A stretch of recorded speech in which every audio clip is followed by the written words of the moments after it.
Good morning. Good morning. What's up, everybody? Welcome. I'm sure by now you probably have heard the news. I've heard the news about the bombing and the capture of the president. I believe and his wife, too, captured. An incredible operation. Holy crap. Holy moly. Holy moly. Wow. Wow. Is it true that the people of Venezuela are celebrating? Are they celebrating? Here's the White House post. The United States of America has successfully carried out a large-scale strike against Venezuela and its leader, President Nicolás Maduro, who has been, along with his wife, captured and flown out of the country. Wow, that must have been a hell of an operation to go in there. Precise, and capture the president and his wife in and out. Wow. The operation was done in conjunction with the U.S. law enforcement. Details to follow. So they're having a news conference today at 11 at Mar-a-Lago. Wow. Incredible, man.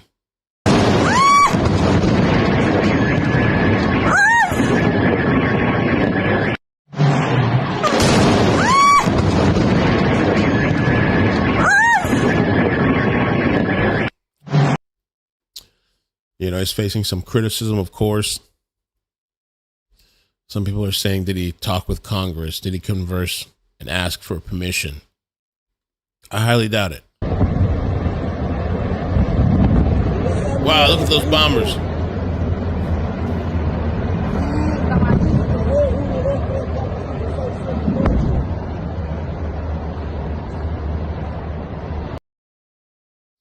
Some people are saying he used this drug thing to get his way to get control for the oil.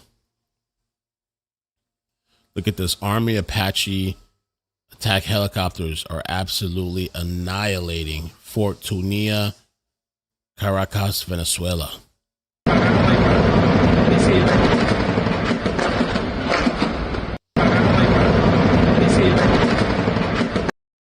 Wow. Marico, vamos a moverla. Graba ahí. Espera. Graba, marico. Me está jodiendo. Marico, no puedo creer esta mierda. Marico, me está jodiendo. They're cursing in Spanish, saying, I can't believe this shit. I can't believe this bullshit. Marico, tengo el corazón mío. Ya, marico. Llama ya mismo. ¿Sí pillaste? No voy a ir al lado fuerte, tío, no, weón. Marico, se me quedó sin pila el puto teléfono. ¿Me están grabando? Sí. Marico, me dan un infarto en esta mierda. Marico, tengo el corazón a mil, pues. Allá también, marico, escucha. Nuestros papás deben estar Muriéndose. A mi mamá le da un infarto. No tengo que llegar acá a nivel, ¿verdad? Vamos a caminar, vamos.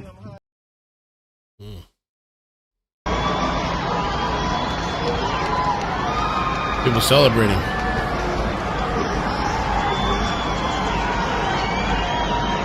Caracas.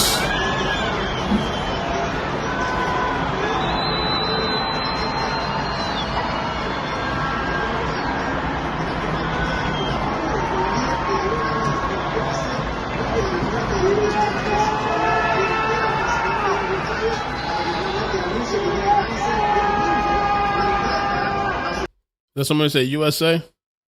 Revenga! If anybody remembers that movie.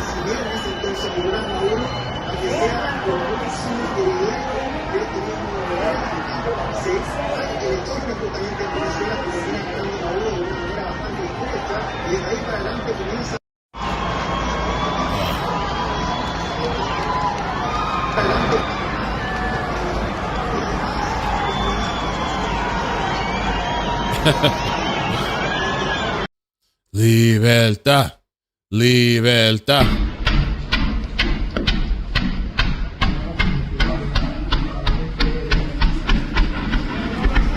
Wow, what is that?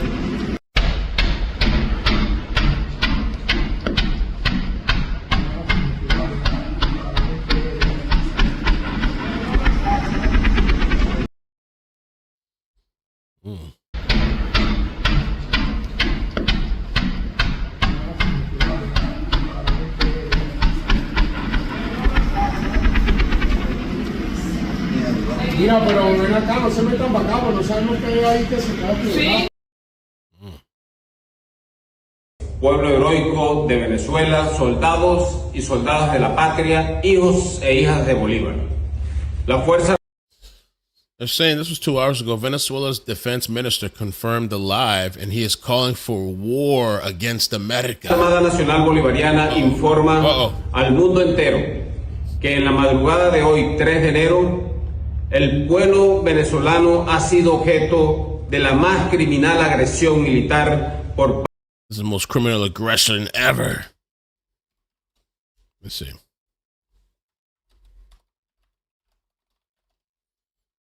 parte del gobierno de los Estados Unidos. Oh my God. Okay, as a Venezuelan American, I got some shit to say. Tell me, My Tell me what you gotta say. my Tell me. parents, my sister, my extended family, all lost everything. Their shit. work, their savings, their investments, gone. Wiped out by a narco dictatorship that has held Venezuela in a death grip for over 25 years. And what happened to my family has happened to millions, and yes, millions. The Venezuelan exodus is the second largest displacement crisis on earth after Syria. This is not just a tragedy. It is one of the great humanitarian disasters of our time. But the suffering doesn't end there. This regime has jailed hundreds of political prisoners. Thousands have been murdered simply for speaking out. More than a third of the population has fled. 1/3. Not for better opportunities or for the American dream, but to survive. To live. Because staying often means death. And while the world may see Venezuela as a collapsed state, what it is in reality is an occupied one. Our territory, our natural resources, and our institutions have been overrun by hostile foreign powers. Iranian militias, Chinese corporations, Russian intelligence, all exploiting our country with impunity. Venezuela is no longer just a local crisis. It is now a geopolitical threat that endangers the entire Western Hemisphere. It has become a launch pad for an authoritarian expansion in the Americas. And in the midst of all of this, one woman has dared to lead the charge for freedom. Maria Corina Machado. In 2024, against every odd, she led a peaceful democratic uprising that won the election. Her team smuggled physical voting receipts out of the country, hard proof of victory that the regime tried to bury. Her courage has lit a fire in the hearts of millions of Venezuelans desperate to believe that change is still possible. But now some have questioned her decision to dedicate her Nobel Prize to Donald Trump. Okay, I get that. But here's the truth.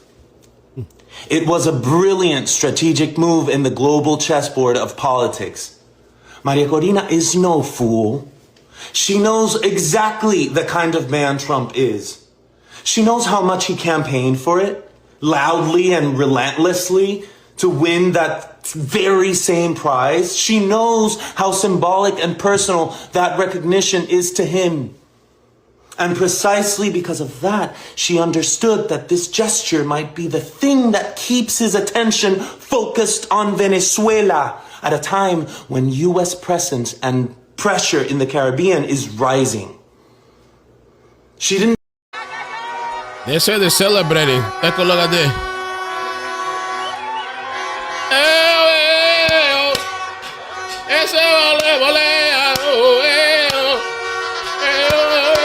They're celebrating.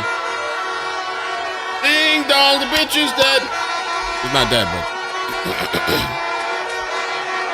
Wow, look at this. Oh my God.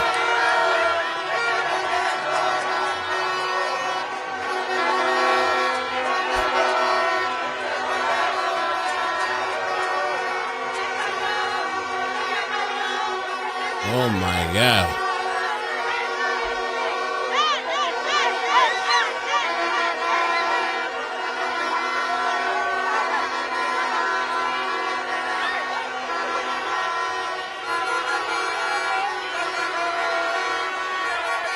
Wow, what a party, man.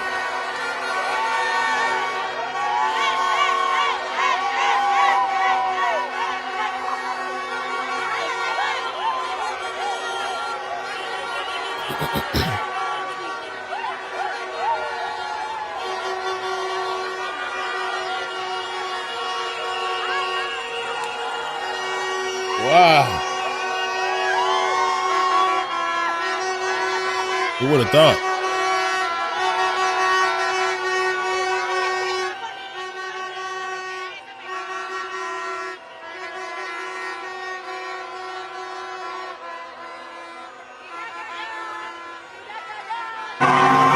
Oh my God, look, another party. Check this out.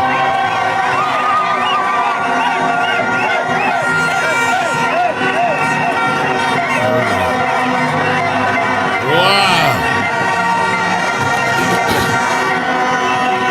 Feliz año Venezuela, así mismo.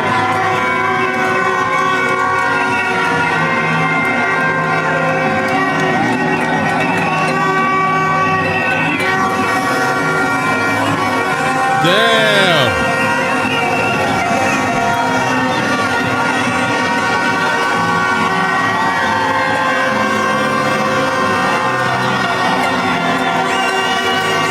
That's my mother. Hold on.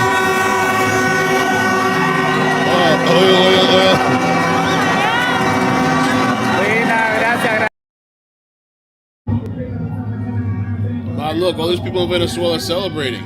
Oh my God, they're having a party out there. They captured the president, Maduro. Wow, mira esa cosa, wow. Holy crap.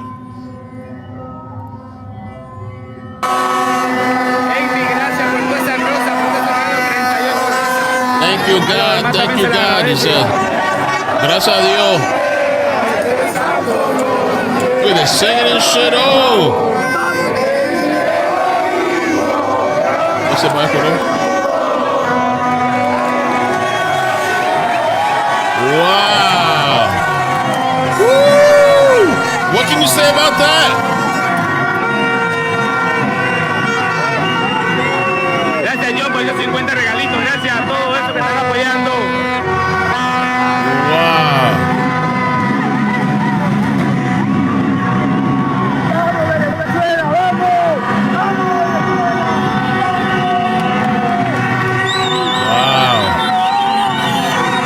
They're happy.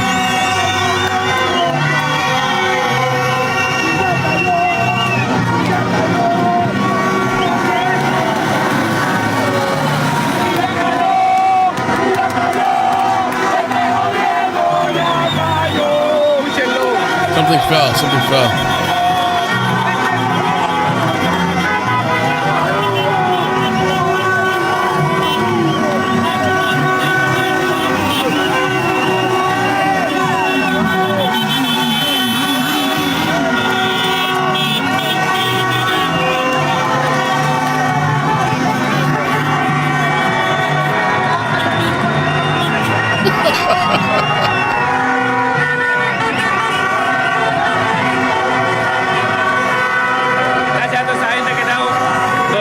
Gracias, le agradece de todo corazón que Dios se lo multiplique. Vamos.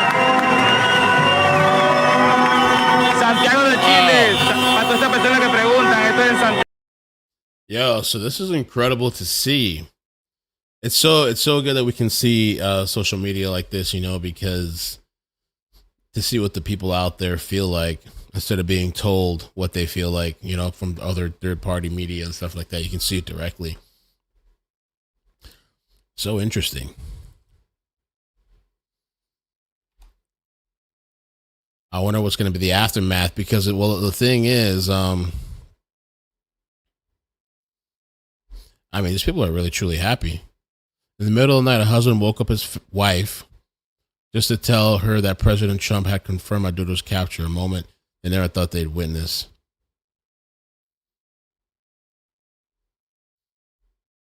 That defense minister,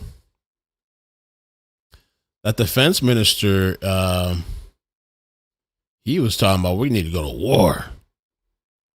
He's alive.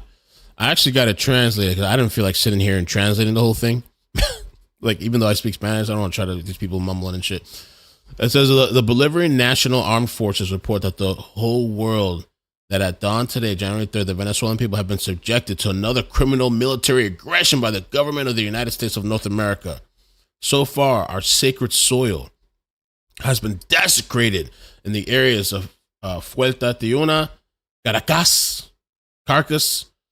the states of Miranda, Aragua, La Guiria, with impacts from their missiles and rockets fired from combat helicopters on urban areas of civilian population. That's what I'm wondering too. What kind of civilians were injured or killed, possibly? Wow, look at the you can't. You can't ignore this though. Look how they're taking to the streets. Look at this shit.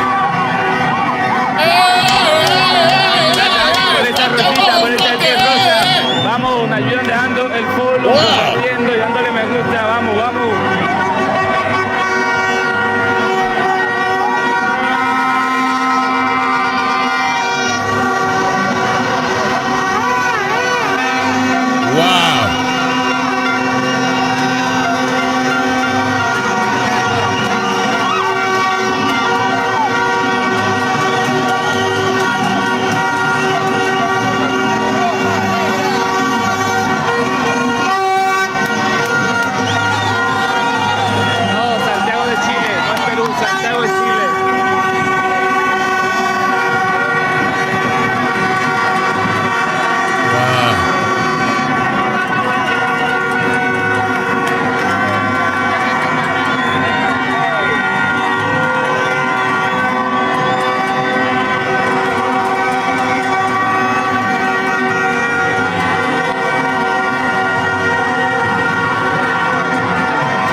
Porque me siento ya un poco ronco.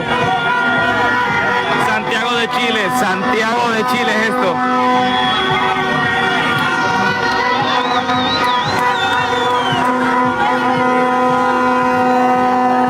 Santiago de Chile, San Alberto Hurtado, Estación Central.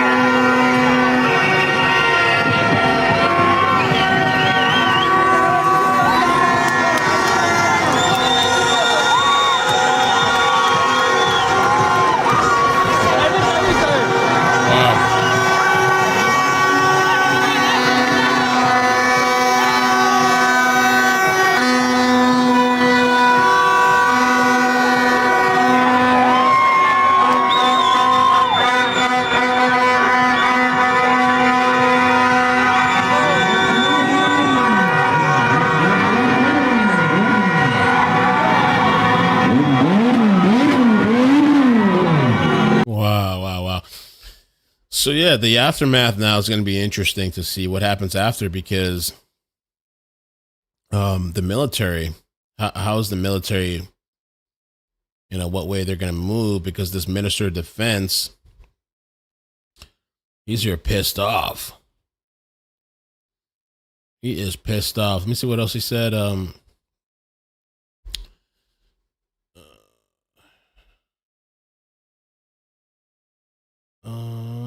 This invasion represents the greatest outrage our country has suffered, responding to the insatiable greed for our strategic resources.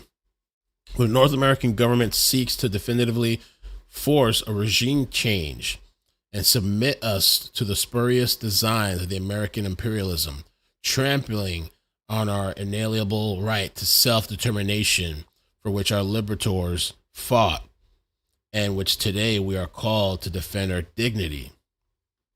They got off. That is why at this time I invoke the name of our country, because they taught us that dignity is not for sale and that the homeland is a supreme value. They have attacked us, but they will not break us. United as soldiers and people, we form an indestructible wall of resistance. Our vocation is peace, but our heritage is the fight for freedom. We extend a hand in brotherhood. We extend our fist in defense of what is ours.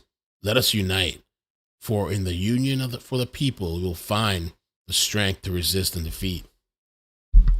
In the midst of imperial storm, I make a fervent call for serenity and cordiality, to maintain unity and calm. Desperation is an ally we do not need. We do not give in to the panic that the enemy wants to sow. Let's avoid chaos and anarchy, which our weapons are lethal as bombs. What the hell is he talking about? For this reason, and in compliance with the Constitution of the Bolivarian Republic of Venezuela, the organic law on states of exception, and the organic law on national security, we fully support the decree of the state of foreign aggression throughout the nation or national territory, and consequently men and women of the Bolivarian National Armed Forces, constitutional president of the Bolivarian Republic of Venezuela, and commander-in-chief, we will deploy all our capabilities for the integral defense of the nation and the restoration of order and peace. Therefore, we will activate across the entire national geographic space and its perfect civil military police fusion through the massive deployment of all air, naval, riverine, and ground-based missile means. We will develop weapons systems for integral defense with purpose of ensuring the integration of all elements of national power in our mission to face imperial threats, forming one single combat unit. We call on you. May the cry of free homeland resound in every corner. Victory is ours, because reason and dignity accompany us. We will win. Long live our country. Whatever.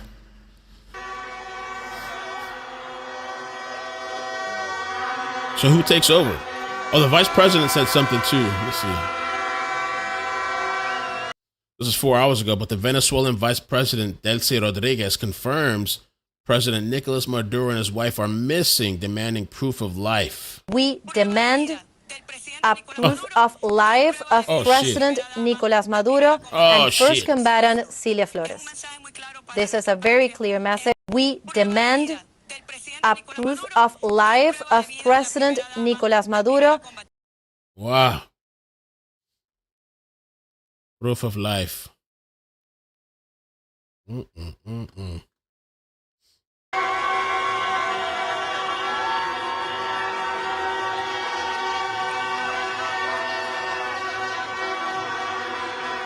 The more you're going to find out.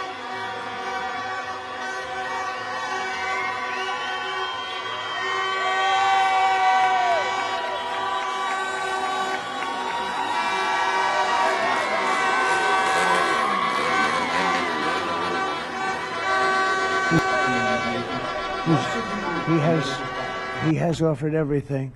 He's offered everything. You're right. You know why? Because he doesn't want to fuck around with the United States. Thank you, everybody. Thank you. Did it really say that? It was the AI. Offering mediation. What should we do he in has, order to stop that? He has offered everything. He's offered everything. You're right. You know why?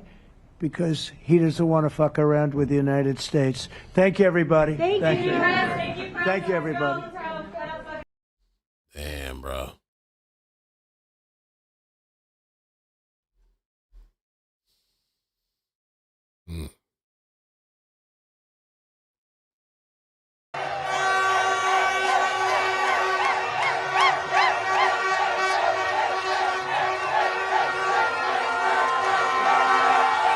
Damn, yo.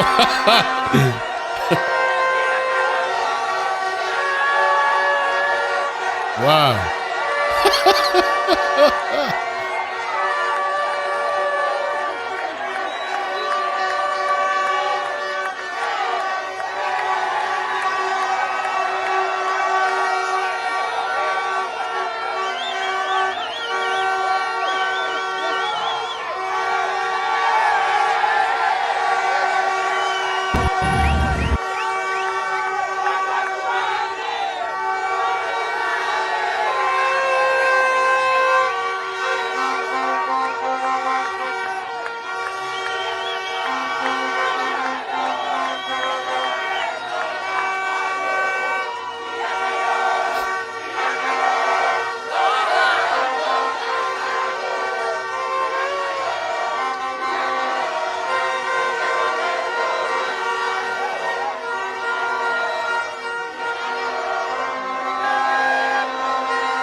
So they're pretty upset. Let me see. Is this from today? As a democratic socialist, I'm wondering if what are your thoughts on the Venezuelan crisis that's happening right now, and if you would denounce the Maduro regime? Yeah, so I think that this is absolutely a complex issue. I think it's important that that we approach this very carefully. One, I'm myself, just like anyone else, who is absolutely concerned with the humanitarian crisis that's happening. And I think it's important that any solution that we have centers the Venezuelan people and centers the democracy of Venezuelan people first. Yeah, well,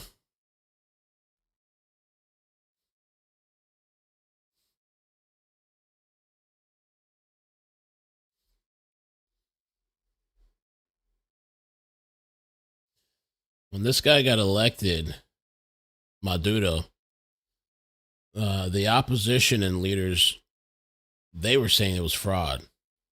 It was fraud. It was like massive protests across the country. Thousands of Venezuelans arrested during the sometimes violent protests. And so they had a lot of humanitarian crises, shortages of food, medicine, fuel, exacerbated though by U.S. sanctions aimed at pursuing Maduro's regime over allegations of corruption, drug trafficking, and ties to Hezbollah. Hezbollah, Allah! Wow.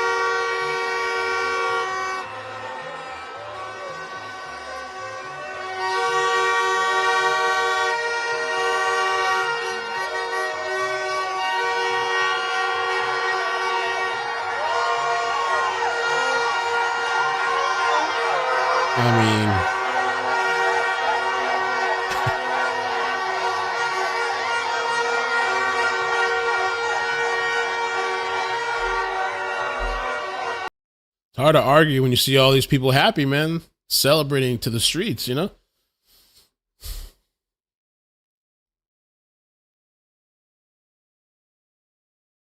Maduro's capture was negotiated exit. Sources inside the Venezuelan opposition tell Sky News they believe when Nicolás Maduro was captured was a negotiated exit. What the hell does that mean? Negotiated exit. I mean, I pray for these people, man. I hope they get what they want. I'm just wondering what's the after effects, the military, the vice president too, the vice president.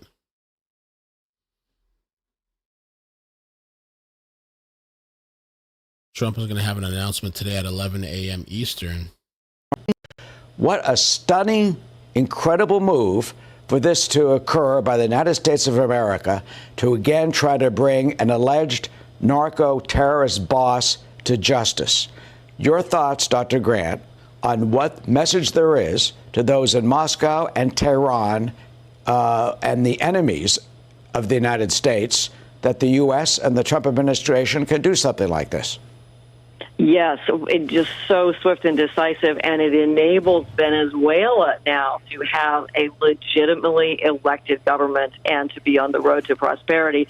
And I think that should really shake the Ayatollah and those leaders in Iran. And I think it should also make Vladimir Putin realize that Trump is absolutely serious about bringing the war in Ukraine to an end. Anyway, but a focus here on what Trump has laid out for us, which is attention to this hemisphere, the making good now on that extremely strong speech given to the UN right before Christmas, saying that Maduro was a fugitive from justice and America would do everything in our power to end this narco-terrorism. Hey, any other drug cartels out there, anybody else involved? Very, very serious. And there goes a shadow fleet oil source for China Shame on China for having helped keep Maduro in power, just like he helps keep Russia fighting in Ukraine. But incredible development. Again, huge display of American leadership. I'm glad to see it. And we apparently, too, in Miami, they're celebrating. Venezuelans in Miami have gathered to celebrate. I said people in Miami happy, too. Oh, shit.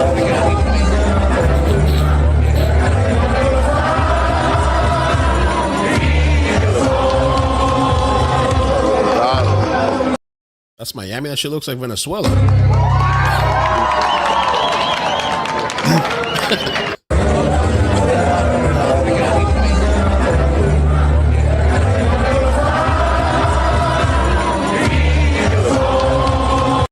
Okay, so they're celebrating. They're happy too. Wow, man. I mean, that's incredible to see.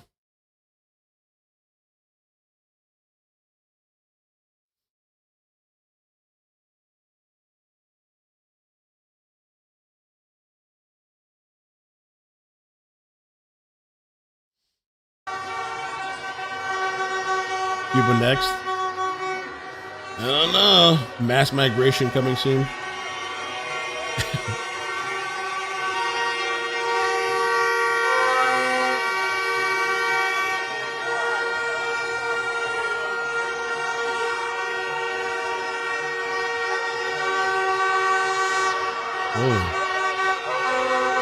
Well, apparently Trump spoke on Fox for a little bit. Thanks, Layla. Let's see what Trump had to say. This is something that, gee, I don't know, it's amazing. And to have a few injuries, but no death on our side is really amazing. Mr. President, critics will say that strong action can risk escalation, but history has shown us that weakness can truly invite chaos. And this is something that...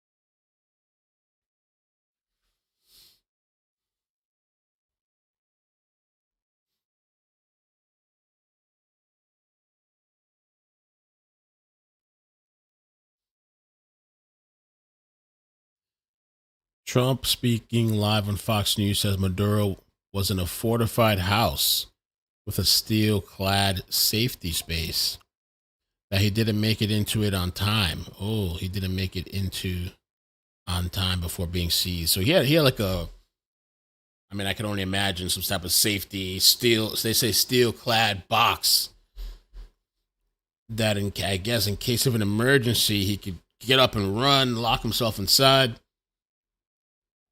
But he didn't make it inside in time. And then he says, Trump says a couple of U.S. service members were hit, but he doesn't believe any Americans died. I hope not. If that's the case, that's amazing. And it looks like they're going to put this woman. We don't know. Who is this? Oh, this is the Mexican president. Oh, she's pissed too. She's not having it, mama. Uh-oh. The members of the organization in their international relations shall refrain from the threat or use of force against the territorial integrity or political independence of any state, or in any other manner inconsistent with the purpose of the United Nations. Claudia Sheinbaum Pardo, she's not happy. Well, it wasn't meant to be, and we're very friendly with her. She's a good woman, but the cartels are running Mexico. She's not running Mexico. The cartels are running Mexico. And we could be politically correct and be nice and say, oh, yes, she is. No, she's very, she's very frightened of the cartels. They're running Mexico, and That's true. I almost don't even blame her. Those cartels, they are running. Asked her numerous times, would you like us to take out the... Didn't they kill her competitor? I thought there was somebody running against her, or I forgot. There was an outspoken person, and they killed him. Cartels, no, no, no, Mr. President, no, no, no, please. So we have to do something because we lost. The real number is 300,000 people, in my opinion. You know, they like to say 100,000. 100,000 is a lot of people, but the real number is 300,000 people, and we lost it to drugs, and they come in through the southern border, mostly the southern border. Plenty come in through Canada, too, by the way, in case you don't know. But they come in through the southern border, and something's going to have to be done with Mexico. Well, it wasn't meant to be, and we're very friendly with. Wow, incredible to see. I'll be back in 1 second. I have to call my mother. Told me to call her, but I'll put this right now.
So this is in the Chilean capital.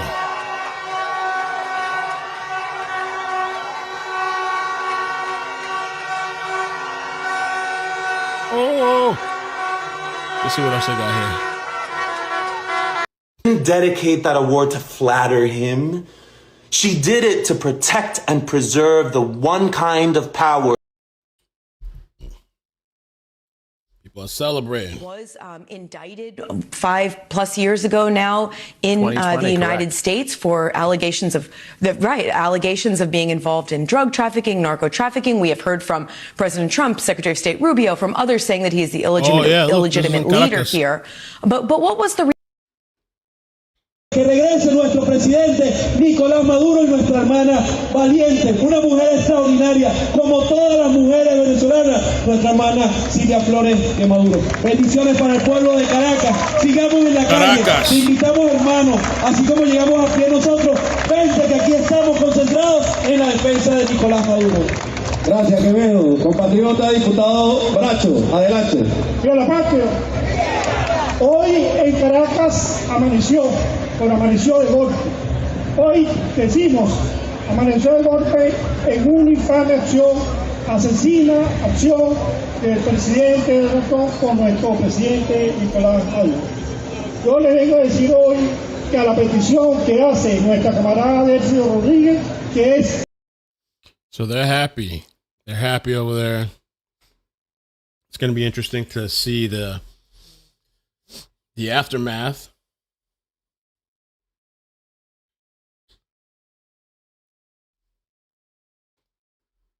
He said that the strikes we saw overnight were deployed to protect and defend those executing this arrest warrant.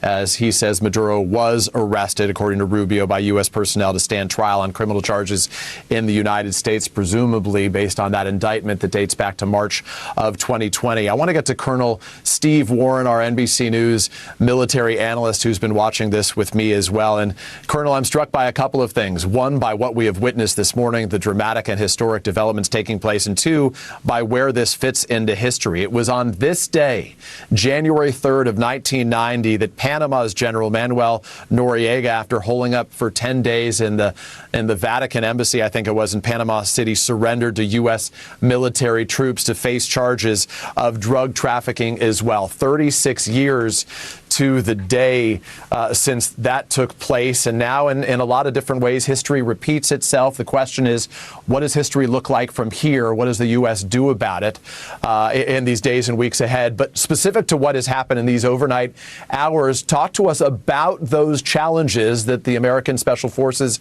would have faced in this capture operation. And of course, what all would agree is good news is that at least at this point, it appears that there were no casualties on the U.S. side, at least those that we have learned about in the carrying out of this action. Well, it's really good news that up till now we've received no reports of American casualties, and that's something we're grateful and thankful for.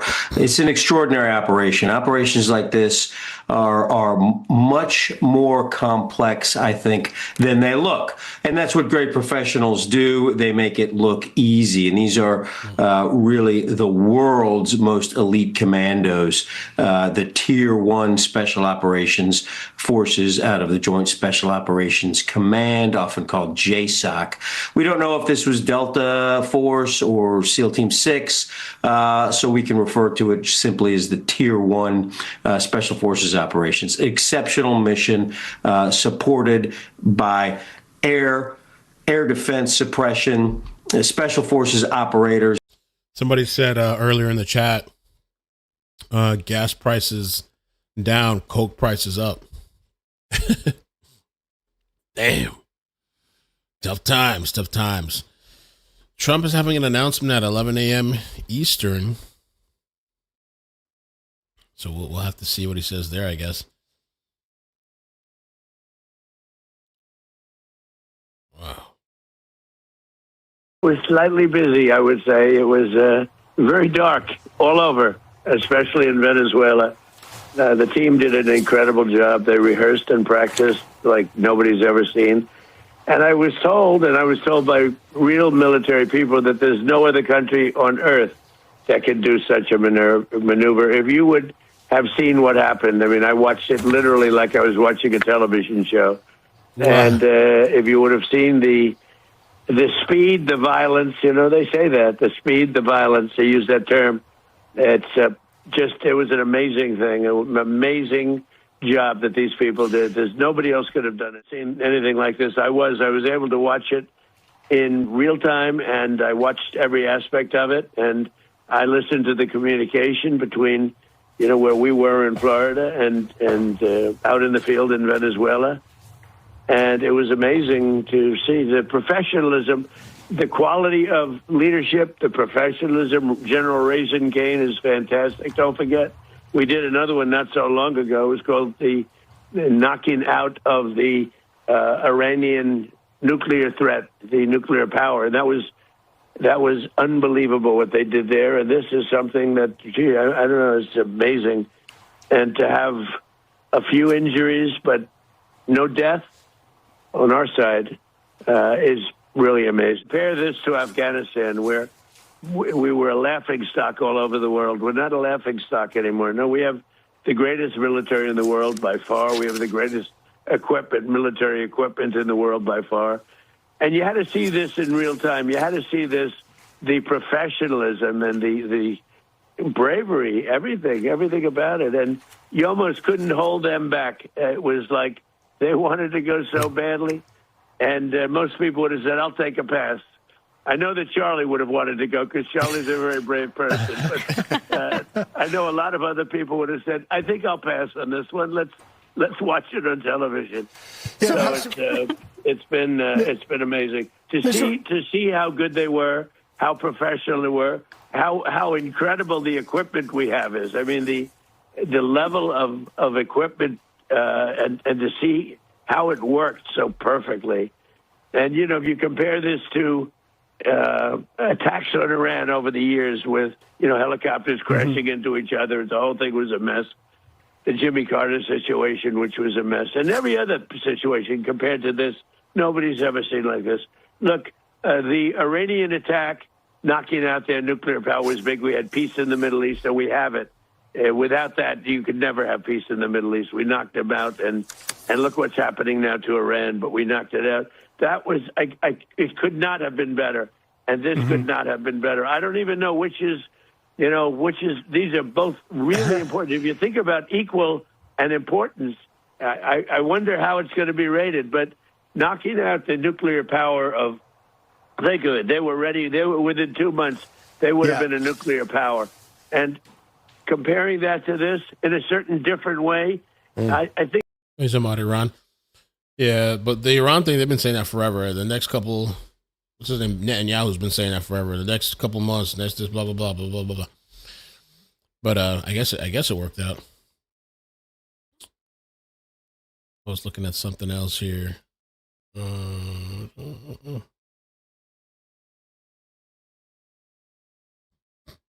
Oh. They also said reportedly, 2 sources tell CNN that Maduro and his wife were dragged from their bedroom during capture. Wow. The couple was captured in the middle of the night as they were sleeping. The raid carried out by U.S. Army's elite Delta Force did not lead to any U.S. casualties. Damn. Sleeping.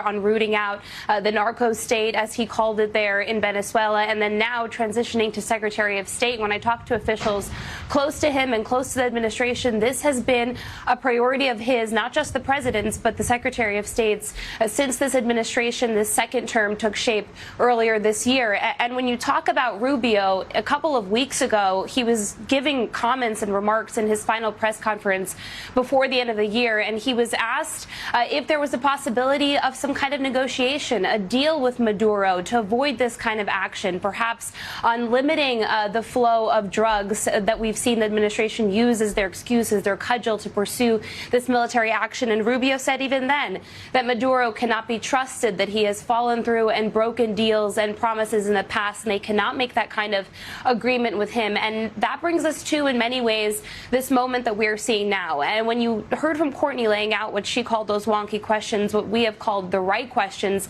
when you look at what Congress is going to be asking, the very basics of this is that Article 1 gives Congress the authority, the sole authority to conduct, to declare war, to have that power, the War Powers Act that you heard Mike Lee there, the Republican, who, by the way, is a constitutional lawyer himself. He's often been concerned about these matters. And then Article 2 gives the president the power to act if there is a direct or imminent threat, which is what we've heard apparently from Mike Lee as he laid out the justification after he heard from Marco Rubio. So where does this go from here? I was struck, Peter, as well a couple of weeks ago when Congress received their briefing from administration officials. Pete Hegseth was there, the Secretary of Defense, Marco Rubio was there, and the one question that lawmakers, even Republican allies of the president's, like Lindsey Graham, for example, had asked the officials in the room behind closed doors, what does this look like from Maduro? You are going after these oil tankers, you are intercepting these drug boats that you say are carrying drugs that could harm the American people, but what about Nicolás Maduro? And it is even in that room a couple of weeks ago, Peter, that lawmakers in a classified setting couldn't get answers. Lindsey Graham told me, for example, after that briefing, Peter, that he asked point blank, is it regime change that you are pursuing? Do you want to take Maduro down? To be clear, Graham and other Republicans thought that the administration should take this step, but it is not an answer, Peter, that they received in that room. And now, as Congress heads back to Washington after this holiday break, that is the question that Democrats, that Republicans are going to be asking. But so far, for most Republicans, somebody said they flew in, bombed Venezuela, kidnapped Maduro, and he was in New York before he woke up. That's true.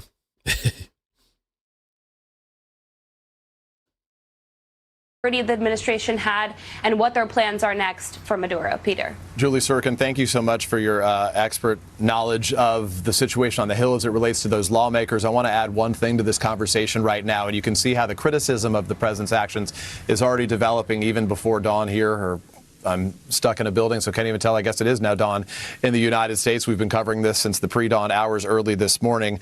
The criticism focuses on a variety of things. The president has made clear that his concern, his focus on Venezuela, the illegitimate leader, as the president describes it, focuses on Maduro's drug trafficking, his role in that effort. But obviously, there has also been criticism that a matter of weeks ago, just over a month ago, the president pardoned the former Honduran president, Juan Orlando Hernandez, who had been convicted on drug trafficking charges. So you can see, even at this early morning hour, how some of the criticism is developing, questions about the authority under which the president was acting, questions about what the president's critics, many of them Democrats, view as sort of a disconnect in terms of the efforts taking place. But the president is touting the success of what has happened as we begin a new dawn and truly a new day in that country of Venezuela. The president speaking, as you noted, to the New York Times early this morning, saying, among other things, in a quick phone conversation that the Times reports that, quote, a lot of good planning and a lot of great troops and great people were involved in this. He says it was a brilliant operation. Actually, we will hear from him again shortly. It obviously comes with a ripple effect. The fallout not unique to Venezuela, but to the region around it as well. We are now hearing from the Colombian president in neighboring Colombia, President Petro, there saying that its forces will be deployed to the Venezuelan border and that they are preparing for refugees. This was in the form of a post. So, you know, as we have talked about, one of our experts overnight telling us that as many as 8 million Venezuelans have fled that country over the course of the last series of years amid their concerns about the authoritarian government, concerns about inflation, and broad human rights concerns that have existed there as well. We are, though, hearing from the Venezuelan regime, or members of what now appears to be the decapitated regime. The country's vice president this morning on State state-run television, saying after the President Trump's announcement that Nicolás Maduro's location remained unknown to her, and asked that President Trump provide proof of life. It's a good question. We do not know where Maduro is at this time. We do know, according to lawmakers that have spoken to Marco Rubio, the Secretary of State, that he is expected to face justice as they. How much time is he facing? Wow. Samuelito es chacalería, brother.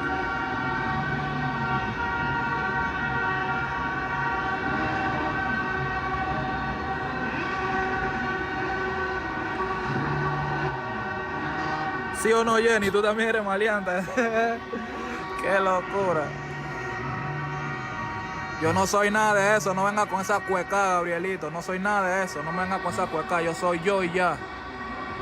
Si tú quieres ser de esa vaina, eres tú. Yo soy de Dios y más nada. No venga con tu cueca que no. I'm with God, that's it. Don't start your shit. I'm with God and that's it.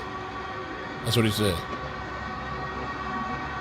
Yo soy bailarín, hermano. Yo soy bailarín y cantante. Yo soy artista. I'm an artist. I sing and dance. No soy... Bueno, hermano, yo no sé. Eso tú sabrás si tú quieres marcar eso. Yo no. Yo soy artista, brother.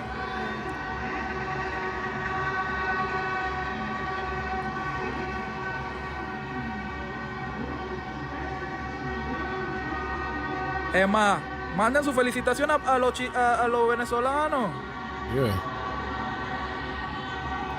Mándenle su felicitación a los venezolanos, claro. Venezuela libre, Venezuela, pongan Venezuela, familia. Así ve.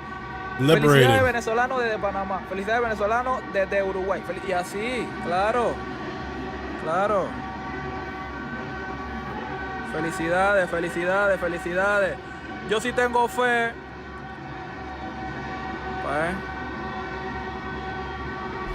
Pamelita, claro, así es. Yo sí tengo fe que Venezuela va a volver a ser lo que era antes. Y todos van a poder regresarse a su país y van a firmar la Pretty.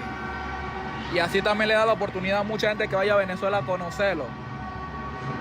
Porque realmente es muy pretty allá.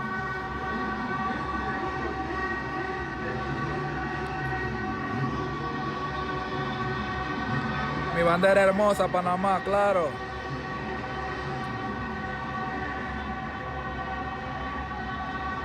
Saludos desde Honduras. Honduras, raspe. La gente de raspe. World War III or world peace and prosperity? Maduro, I guess this looks like a picture of him. Maduro. This was posted on X. There are people celebrating. People out there celebrating, excited. People in Miami and other states too celebrating. Let's see, hold on. Desde que llegó esta señora que no ha parado de llorar desde que llegó, viene en pijama como lo pueden ver. This woman hasn't stopped crying. Todavía ella está. Y bueno, señora que no ha parado de llorar desde que llegó, viene en pijama como lo pueden. She's wearing pajamas, as you can see. And she's still here. Tell me a little bit about your reaction. Cuéntame un poco qué sienta en este momento. How do you feel? Esto no tiene comparación. Gracias, Dios mío. Thank you, God. Gracias, Dios. Thank you, God. Me arrodillé y yo. I knelt down and cried in my house. It's a miracle. Thank God. Damn, that's gotta be crazy. So many people happy like that to see this guy gone.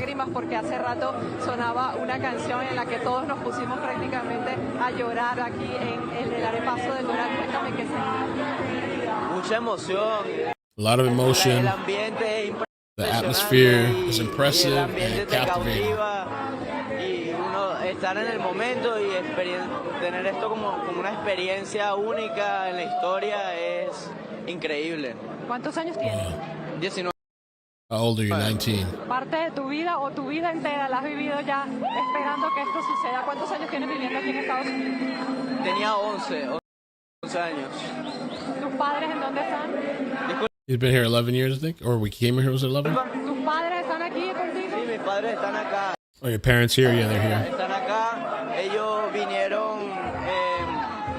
Mi papá fue al They came, my dad was the mayor of the opposition and was politically persecuted. y bueno, él vino para acá para simplemente He came here simply to flee que nosotros tengamos una buena educación. and to have a good Y es education. muy loco que de un día para otro yo a las 2 de la mañana parado, de la nada veo un video y después veo otro video y yo dije, está pasando en realidad.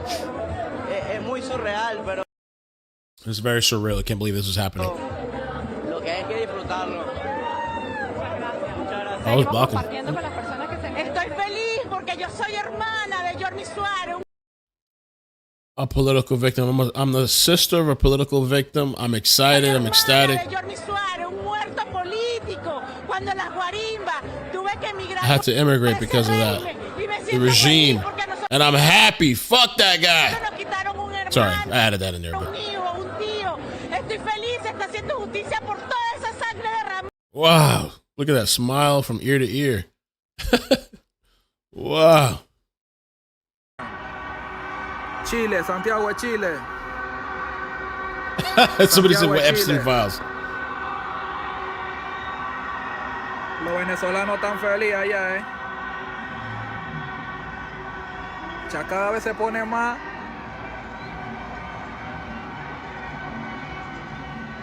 O sea, yo creo que voy a bajar de nuevo, pero tengo que cargar el celular. Yo bajé en Nantes, hice un live en Nantes allá abajo. Wow. Yo bajé, hice un live allá y todo. Falta Diosdado y Padrino. Dicen. ¿Quiénes son? Bueno, Diosdado sí sé. On criminal charges in the United States, and that the kinetic action, the strikes that we saw tonight in effect, was deployed to protect and defend those executing the arrest warrant. So that this was the primary mission. The strikes, in the words of Mike Lee, detailing what he was told by the Secretary of State, Marco Rubio, that those strikes were basically to help protect those who were executing this arrest warrant. This action, Lee adds, likely falls within the president's inherent authority under Article 2 of the Constitution to protect U.S. personnel from an actual or imminent. Can you tell us where Maduro and the wife is right now? They want proof of life. Can you tell us where Maduro and his wife are right this second? Well, they'll be heading to New York. You know, they were indicted in New York, and also. So, are they taken to a ship first, and then? Yes, the Iwo Jima. What? Iwo Jima? They're on a ship. Okay. But they'll be heading into New York. The helicopters took them out, and they went by helicopter in a nice flight. I'm sure they loved it. But they've killed a lot of people. Remember that they killed a lot of people, and a lot of Americans. Even people in their own country. They killed a lot of people to maintain power. He's a very vicious person. Can you tell us where? Yeah, they say he stole the election.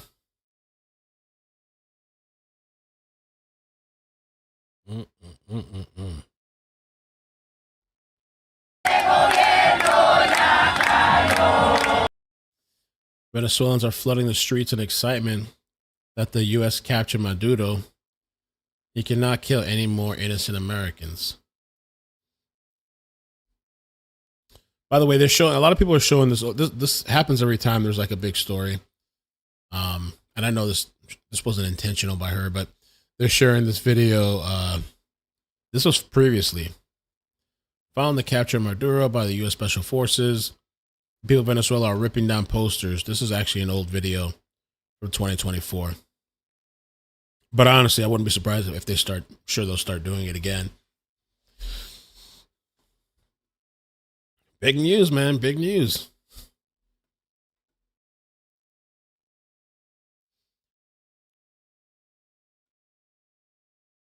Nicolás Maduro. Maduro.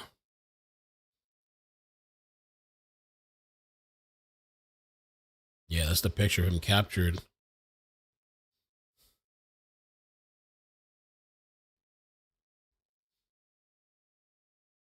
Yeah, Venezuelan opposition leader, 2025 Nobel Peace Prize winner Maria Corina Machado poised to take the place of Nicolás Maduro. So this lady won the Nobel Peace Prize. And when she won it, I remember, I think she said, she was like, Trump deserves this. Trump should get this, or she dedicates it to him or something like that. So they're saying she's poised to take that position. That vice president needs to step down, step aside, get out the way. Tomahawks, T-LAMs. Those are very precise missiles. We have seen the U.S. military launch them in recent years in many different cases, so many cases, Libya, Syria, other times, where they need to hit a specific target and they need what's known as standoff capability. So essentially they want to be free or safe from any kind of air defenses or other systems in the area that they are trying to target. So at this point, it's not clear exactly what the Venezuelan military may have done in response to any of this. We have not seen any indication that there was any kind of immediate response when the aircraft were going or when these strikes were occurring. But remember another thing that the military has been doing in recent weeks and months now, and that is flying missions close to the airspace that would become Venezuelan airspace. So right up to the border of international airspace, international waters, right up to the border of Venezuela. A lot of times the military will do that for a reason. It's not just testing routes. It's not just seeing what they can see. It's trying to figure out exactly what the air defense is in a place, how they respond to an aircraft. So it's known as painting an aircraft. Does the air defenses that are potentially lined up along the border there of Venezuela, are they latching onto U.S. military aircraft when they fly up close to Venezuelan airspace? This would give the military, over the course of the last several weeks when we have seen them do this time and time again, even with things like long-range bombers, are the Venezuelan air defenses painting those aircraft? How quickly do they respond? This gives the military, the U.S. military, essentially a pattern of life of how the Venezuelan military would respond to aircraft flying in. So all of these things that we have seen occur over the last several weeks and months with the military, the buildup, the exercises, the routines that they have been flying, what they have been doing, it appears that it's all been building up to this, Peter. But the big question that we still don't have a good answer to is, beyond the strikes and beyond what appears to be providing a lift to law enforcement and other U.S. officials as part of this picking up Maduro and his wife, what other component, what other part did the U.S. military play? And so we just don't have an answer to that at this point, Peter. Courtney Kuby covers the Pentagon. That makes sense. All this time that those planes or the stealth bombers and all that was circling around and getting close to Venezuela, you know, it's really was just been testing this whole time. Excuse me. I need to take some medicine again. Still congested and everything. President, they quote President Trump saying, a lot of good planning and a lot of great troops and great people, he said. He said it was a brilliant operation, actually. The Times asked him if he had sought congressional authority for the operation or what is next for Venezuela. And when asked that question, the president said he would address. A Venezuelan influencer takes to the streets running. Uncle Donald Trump. Thank you, Uncle. Thank you, Uncle. Let's see. Wow. ¡Viva Venezuela! ¡Mi madre! Wow. ¡Vecinos, piénsense que somos libres! Mi gente libre, libre. Agarraron a Maduro, se fueron ya. ¡Qué felicidad! ¡Dios, gracias! Wow. Voy a ir para Los Roques, voy a ir para Margarita, voy a ir para mi tierra bella, Dios mío, Venezuela, coño. Wow. Gracias, Dios. Gracias, Señor. Mi gente. Dios mío, no sé ni cómo explicarle ni qué decirle, pero el régimen de Maduro se fue. Tío Donald Trump, gracias, tío. Gracias, tío. Viva Venezuela. Tío Donald Trump, Uncle Venezuela, Donald Trump. coño, viva Venezuela, hermano. Sí. Adiós, Maduro, adiós, chavita, adiós. Bye, Maduro. ¡Qué mierda!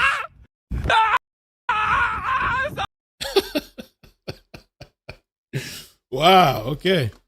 Him up. I know you haven't been involved, obviously, in what's taking place there, but give us a sense about how something like this would be conducted, how challenging it is, and what considerations would have gone into place in advance of a dramatic capture operation like this. Peter, often our more elite, what we call the Tier 1, so this is our most elite special forces, often our Tier 1 special forces will operate in conjunction with many other agencies throughout the government, whether it's the CIA, as we may likely have seen in that initial potential ground strike, that first ground strike we saw several days ago, or often law enforcement agencies. It is not uncommon for the Tier 1 special operators to work with law enforcement agencies, particularly, we did this, I think, fairly regularly during the Iraq-Afghanistan conflict. So our special forces operations and our more elite law enforcement operators are familiar with working with each other. Now, as far as how an operation like this comes together, it's an extraordinary and complicated thing to do, and real praise to our soldiers and sailors and law enforcement officials who were. Okay, so they released the full interview with Trump this morning. So again, there's a press conference coming up at 11, I guess a press conference. Trump is going to talk on Mar-a-Lago, address everything. But here's the full 30 minutes, I guess, of this. President Trump, thank you so much for joining us this morning. Well, thank you very much. Good morning. So you've had quite a busy evening. Tell us about it. It was slightly busy, I would say. It was very dark all over, especially in Venezuela. The team did an incredible job. They rehearsed and practiced like nobody's ever seen. And I was told by real military people that there's no other country on earth that could do such a maneuver. If you would have seen what happened, I mean, I watched it literally like I was watching a television show. And if you would have seen the speed, the violence, they say that, the speed, the violence, they use that term. It's it was an amazing thing, an amazing job that these people did. There's nobody else could have done anything like it. You're at Mar-a-Lago right now. How were you able to watch this? Well, we watched it from a room. We had a room, and we watched it, and we watched every aspect of it. We were surrounded by lots of people, including generals, and they knew everything that was happening, and it was very complex, extremely complex, the whole maneuver, the landings, the number of aircraft, which were a massive number, the number of helicopters, a different type of helicopters, different type of fighter jets. We had a fighter jet for every possible situation. And they just broke in, and they broke into places that were not really able to be broke into, with steel doors that were put there for just this reason, and they got taken out in a matter of seconds. I've never seen anything like it, actually. And you were able to watch this in real time. Yeah, and don't forget, I've done some pretty good ones in other parts of the world, okay? I've done some pretty good ones, but I've never seen anything like this. I was able to watch it in real time, and I watched every aspect of it, and I listened to the communication between, where we were in Florida and out in the field in Venezuela. And it was amazing to see the professionalism, the quality of leadership, the professionalism. General Raisin Kane is fantastic. Don't forget, we did another one not so long ago. It was called the knocking out of the Iranian nuclear threat, the nuclear power. And that was unbelievable what they did there. And this is something that, I don't know, it's amazing. And to have a few injuries, but no death on our side is really amazing. Mr. President, critics will say that strong action can risk escalation, but history has shown us that weakness can truly invite chaos. And this military operation clearly sends a message to our adversaries around the world, China, Iran, Russia, that we are no longer the weak administration that we had for 4 years under former President Biden, who tolerated narcoterrorism. What is next for the United States and Venezuela?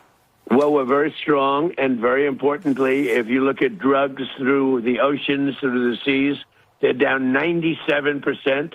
That's the boats. It's sort of related to this, as you know. The drugs are way down, and it's getting very, very tough. It's a whole different look. We have a whole different country. We have a country now that's respected.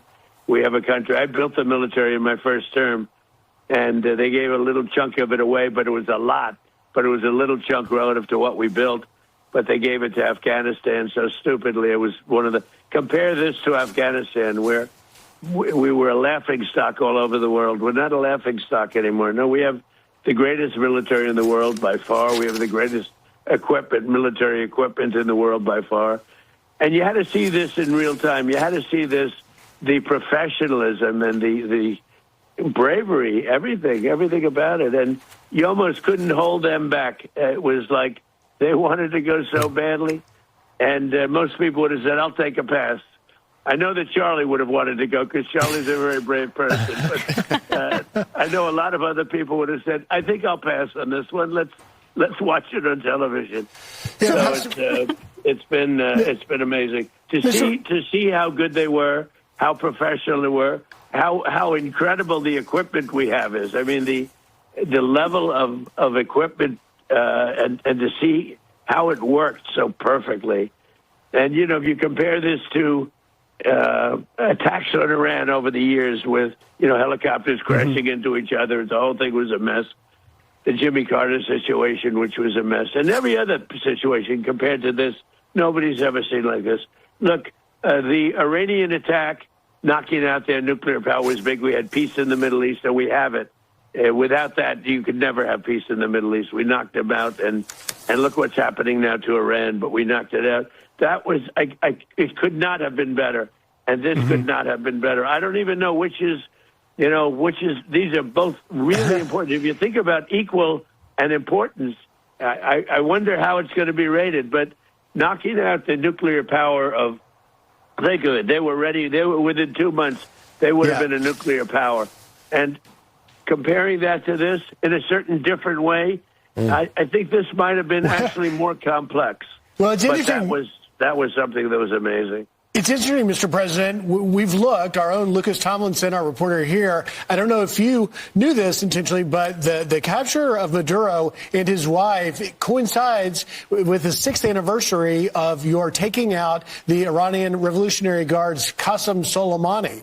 Interestingly, it's 6 years after. But let me ask you a question, Mr. President. Because by the way, that was the third thing, and we have a fourth. We got Soleimani. We have taken out so many. Look at what we did to the leader of ISIS, who's no longer with us, right? And everybody was after for 20 years, and we got him.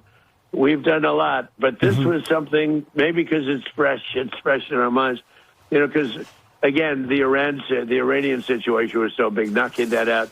And the B-2 bomber, every single missile hit its target, and the target was an air shaft. Right. Dark at night. Think of that. Dark at night, no moon. You couldn't see a thing. And every missile went right through that air shaft and just obliterated the place. So that was amazing. And this was amazing. I wonder, Mr. President, though, I want to ask you because from your Vice President, J.D. Vance, said that the message is pretty clear. The drug trafficking must stop. So was this operation a message that you're sending to Mexico, to Claudia Sheinbaum, the president there? Well, it wasn't meant to be, and we're very friendly with her. She's a good woman, but the cartels are running Mexico. She's not running Mexico. The cartels are running Mexico. And we could be politically correct and be nice and say, oh, yes, she is. No, she's very, she's very frightened of the cartels. They're running Mexico. And I've asked her numerous times, would you like us to take out the cartels? No, Mr. President. No, please. So we have to do something because we lost.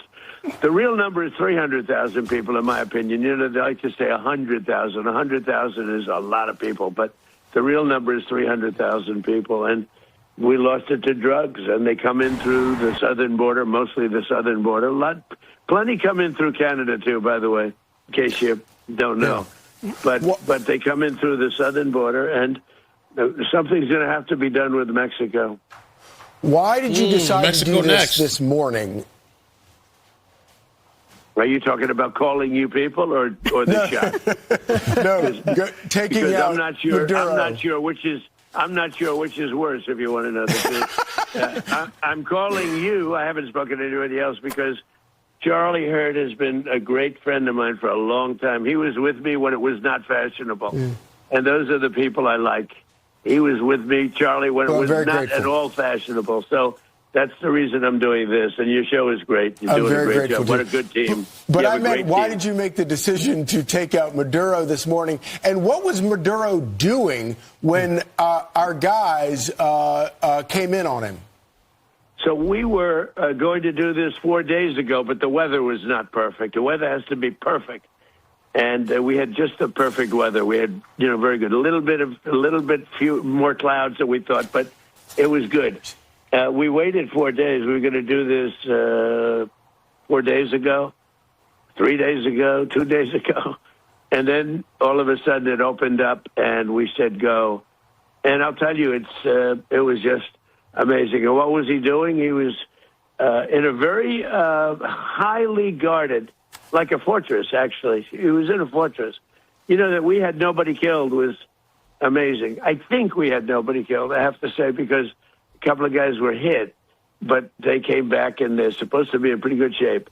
But that we had nobody killed, that we lost no aircraft. Everything came back. We got it all back. One of them was hit pretty hard, but a helicopter, but we got it back. But it just was the right time to do it. We had to do it because it's a war. We're losing 300,000 people a year. We don't lose that much in a war, okay, if you look. And we had to do it. But he was in a house that was more like a fortress than a house. It had steel doors. It had what they call a safety space where it's, solid steel all around. He didn't get that space closed. He was trying to get into it, but he got bum rushed so fast that he didn't get into that. We were prepared. We had, massive blowtorches and everything else that you need to get through that steel, but we didn't need it. He didn't make it to that area of the house. Mr. President, your war on narcoterrorism from our southern border and beyond clearly will save American lives. Moving forward for Venezuela, what do you think is next for the Venezuelan people now that you have removed Maduro so that he can face American justice? Well, we're making that decision now. We can't take a chance on letting somebody else run and just take over where he left or left off. So we're making that decision now. We'll be involved in it very much. And we want to do liberty for the people. We want to, have a great relationship. I think the people of Venezuela are very, very happy because they love the United States. They were run by essentially a dictatorship or worse. It couldn't have been worse. It was a terrible thing that was taking place in Venezuela. But look, tremendous numbers of people were being killed through drugs. And what they did to our country in sending prisoners and people from mental institutions and drug lords and everything, they sent them by the hundreds of thousands of people into our country. And that is just unforgivable. That's why, he wanted to negotiate at the end, and I didn't want to negotiate. I said, nope, we got to do it. He was trying to negotiate at the end. You probably saw that. And trying hard to make a deal. And I said, this could have been a very foolish thing if it didn't work out. But I said, nope, we can't do it. What he did with drugs was bad. What he did with a lot of other things was bad. But what he did was sending hundreds of thousands of Tren de Aragua and drug dealers. And they emptied out their jails into our country. They emptied out, if you think about it, they emptied out all of their mental institutions into our country. What he did there, and every other thing, is unforgivable. Mr. President, you're already getting reaction from members of Congress on both sides. One Democrat, Jim McGovern, is saying that you did not get authorization from Congress. And he says Trump just launched an unjustified illegal strike on Venezuela. Wanted to get your reaction to that. Well, look, these are weak, stupid people. And they're trying to save themselves from almost destroying our country. If I didn't get elected, our country would not, I don't even think we'd have a country right now. We were heading down the path of destruction. We had inflation. We had high prices. They're the ones that caused high prices, not us. We're bringing the prices way down. We have oil now in many places. Eggs are BOGO at Publix. I am happy about that. Eggs are BOGO. This is the second time I think I've ever seen that in my life. Eggs are BOGO. I don't know if Trump did that or not, but and they're the good ones too, the organic eggs. Oh shit! I still have like one more case left from the last time. It's $1.99 a gallon. And, you know, when you do oil, everything follows, but everything is following. But, no, they would have destroyed our country. If we didn't get elected, if Kamala or a Joe type got elected, if that group got elected, but if Kamala got elected, I don't think at this point we would even have a country. We were laughed at all over the world. We were, the money was flowing out. Everybody was leaving. The companies were leaving. The people were leaving. The wealth was leaving. We have $18 trillion coming back into our country, the biggest number in the history of the world. The second biggest number was $3 trillion. We're at $18 trillion, and it's building factories and plants. It's doing things that no country has ever seen before.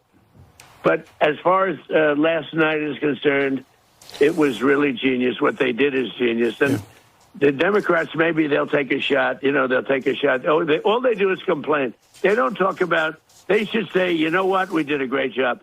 We're stopping drugs from coming into this country.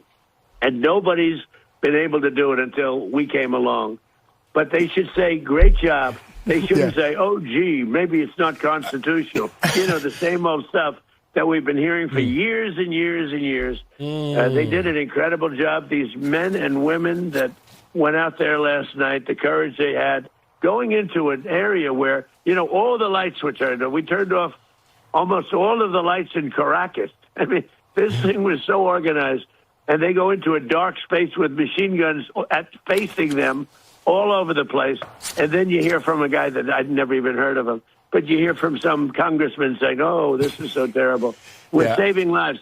And by the way, the boats, every boat, because that's sort of related to this, every boat that we hit saves 25,000 lives. Yeah, I don't think you're going to get any hosannas or thanks from certain Democrats in Congress, that's for sure. But one of the things, you've already obviously cracked down on these drug boats. You've also cracked down on these illegal oil shipments coming out of Venezuela. The countries that negotiate with Venezuela for that illegal oil are already starting to suffer. What do you see as the future of Venezuela's oil industry?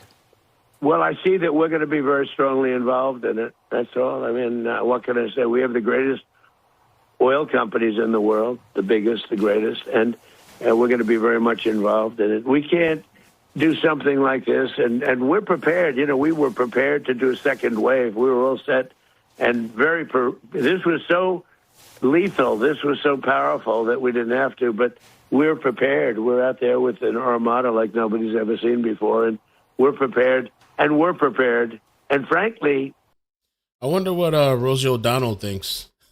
Probably thought we were going to have to do it. Thoughts are. But we were prepared for a second wave going in.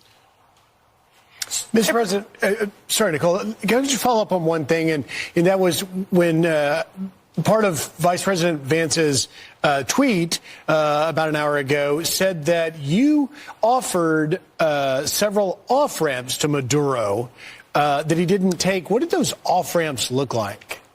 Well, basically, I said you have to give up. You have to surrender. And he was close. But in the end, I really didn't. We had to do something that was really much more surgical, much more powerful. This was much more powerful than anything we could have done. This is amazing. And we learned a lot going into. We learned a lot of things, but this was a very important symbol.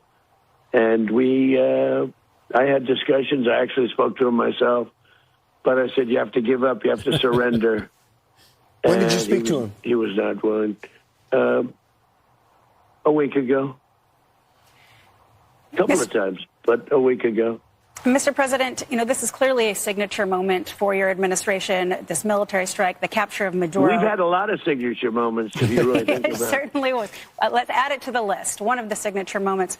But what do you say to the people waking up to this news this morning who are concerned that these actions may result in prolonged involvement of U.S. military in Venezuela? Well, first of all, I say that what we're doing is saving lives because the drug trafficking is so bad. It's gotten so out of control. And, when you think 97% of the drugs coming in by sea, by ocean, by waterway, 97% down. It's almost nothing left. You don't see ships. You don't see anybody. You see very few ships coming in loaded up with, hundreds of bags of fentanyl, cocaine, and everything else you can imagine. It's virtually stopped. And we'll stop it on land. And this was one of the things that we did to stop it on land. We had to do this. In order to stop it on land, this was a part of it. There are other parts, and there are other areas, frankly. But what they did is really amazing. And I think it sends a signal. We're not going to be pushed around as a country anymore by these countries where we want to be politically correct all the time. They're killing our people. If we had a war, if you lost 300,000 people, in the Civil War, we lost 600,000 people. We lose 300,000 people a year to drugs. And we're not going to allow it anymore with any country. You said that you were prepared for a second wave, and I assume that you still are. But what does the future look like for the Maduro loyalists who are still in Caracas and I assume have not yet fled or been removed?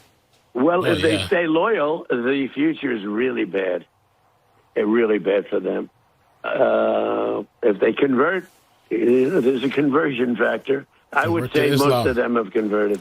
He's had very little loyalty. In fact, I noticed that today that some people are marching on the street waving flags, and they're very in support. They have American flags being waved on the streets. So, I mean, I think he's got very little support. Look, he was a dictator that the people hated. So I don't see a lot of that. I don't think we're going to see a lot of that. Well, will you, Mr. President, throw your support behind opposition leader Maria Corina Machado, who, as you recall, won the Nobel Peace Prize and then in turn dedicated it to you for your efforts in pressuring Maduro? Are you going to fully support her to take over to run the country? Well, we're going to have to look at it. Right now, they have a vice president, as you know. I mean, I don't know about what kind of an election that was, but, the election of Maduro was a disgrace, just like my election was a disgrace. 2020 was a disgrace, and, a real disgrace. Now, 2024 was too big to rig, but what he did was, his was open. I would say, frankly, you want to know the truth? I think Charlie would testify this. It wasn't a hell of a lot worse than what they did to us in 2020.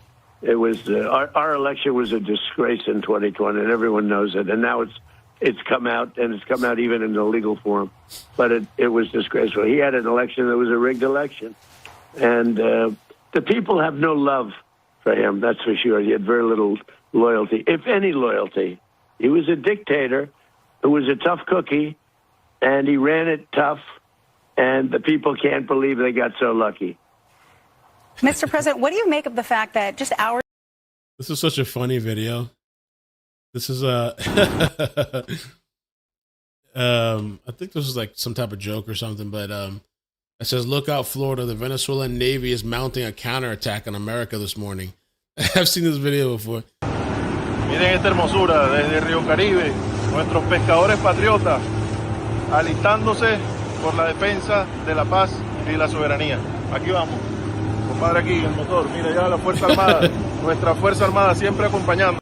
Our forces, our Navy William. forces. Estamos la lucha por la defensa, por la paz. ¡Viva la patria! Oh, shit. That's so funny. Hours before the airstrike, there was a Chinese delegation meeting with Nicolás Maduro, and we have yet to hear from China any sort of comment on the attacks.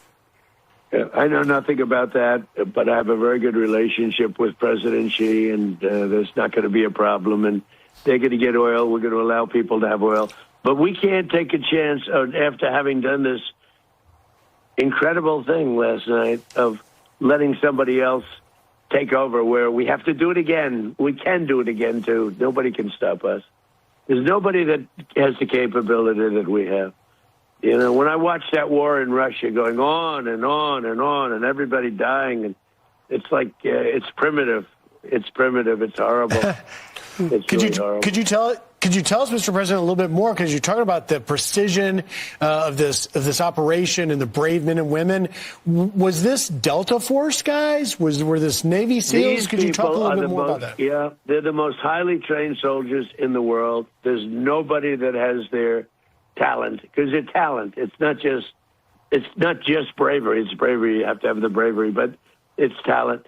Nobody has talent like this, and nobody has equipment like we have. I mean, everything was pinpoint. They had everything. Wow. They practiced. They actually built a house which was identical to the one they went into, with all the safes and all the steel all over the place, and, at the top of stairways and rooms. It was Delta Force, sir?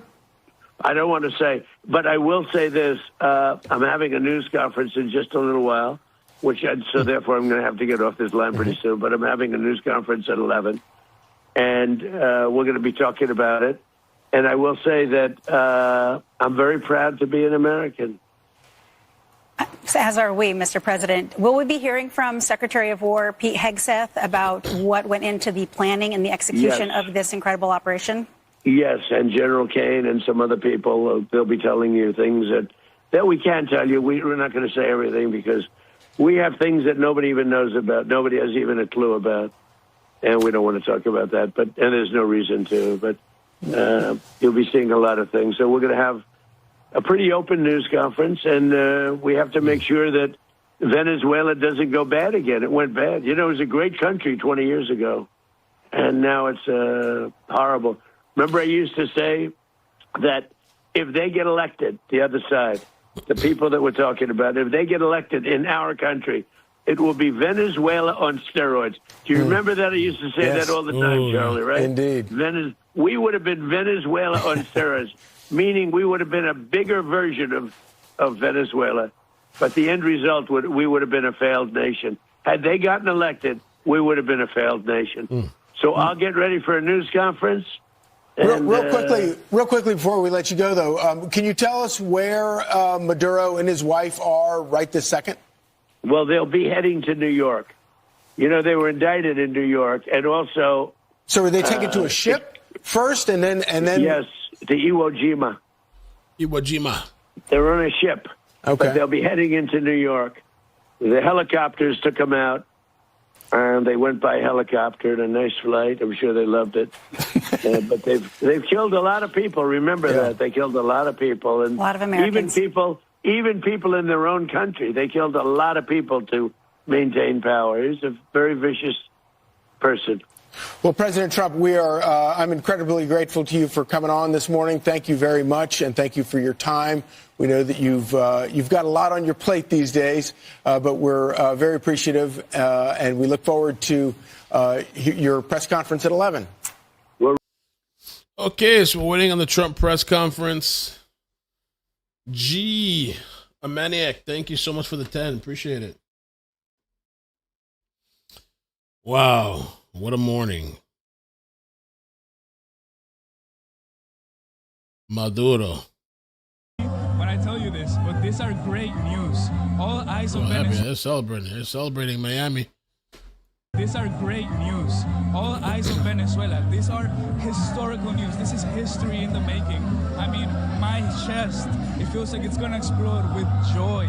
Because before I was even born, there have been struggles. My family has been fighting for so many years. Before I was even here, they have told me about it. They told me about a time where democracy existed, and now I can finally look forward to that. And that's just everything that I can ask for. And I just want to tell you people, America, Venezuelans are good people. The greatest people that I know, I can vouch for them. We are good. We are working hard, and this is President Donald Trump and Maria Corina Machado just created an opportunity for us to begin working harder than ever, because that's what we have always been doing, but now we will be working in our country. But we also have worked so hard here in the United States to build so much things, and I just want to thank you, America. Thank you for giving us this opportunity to work.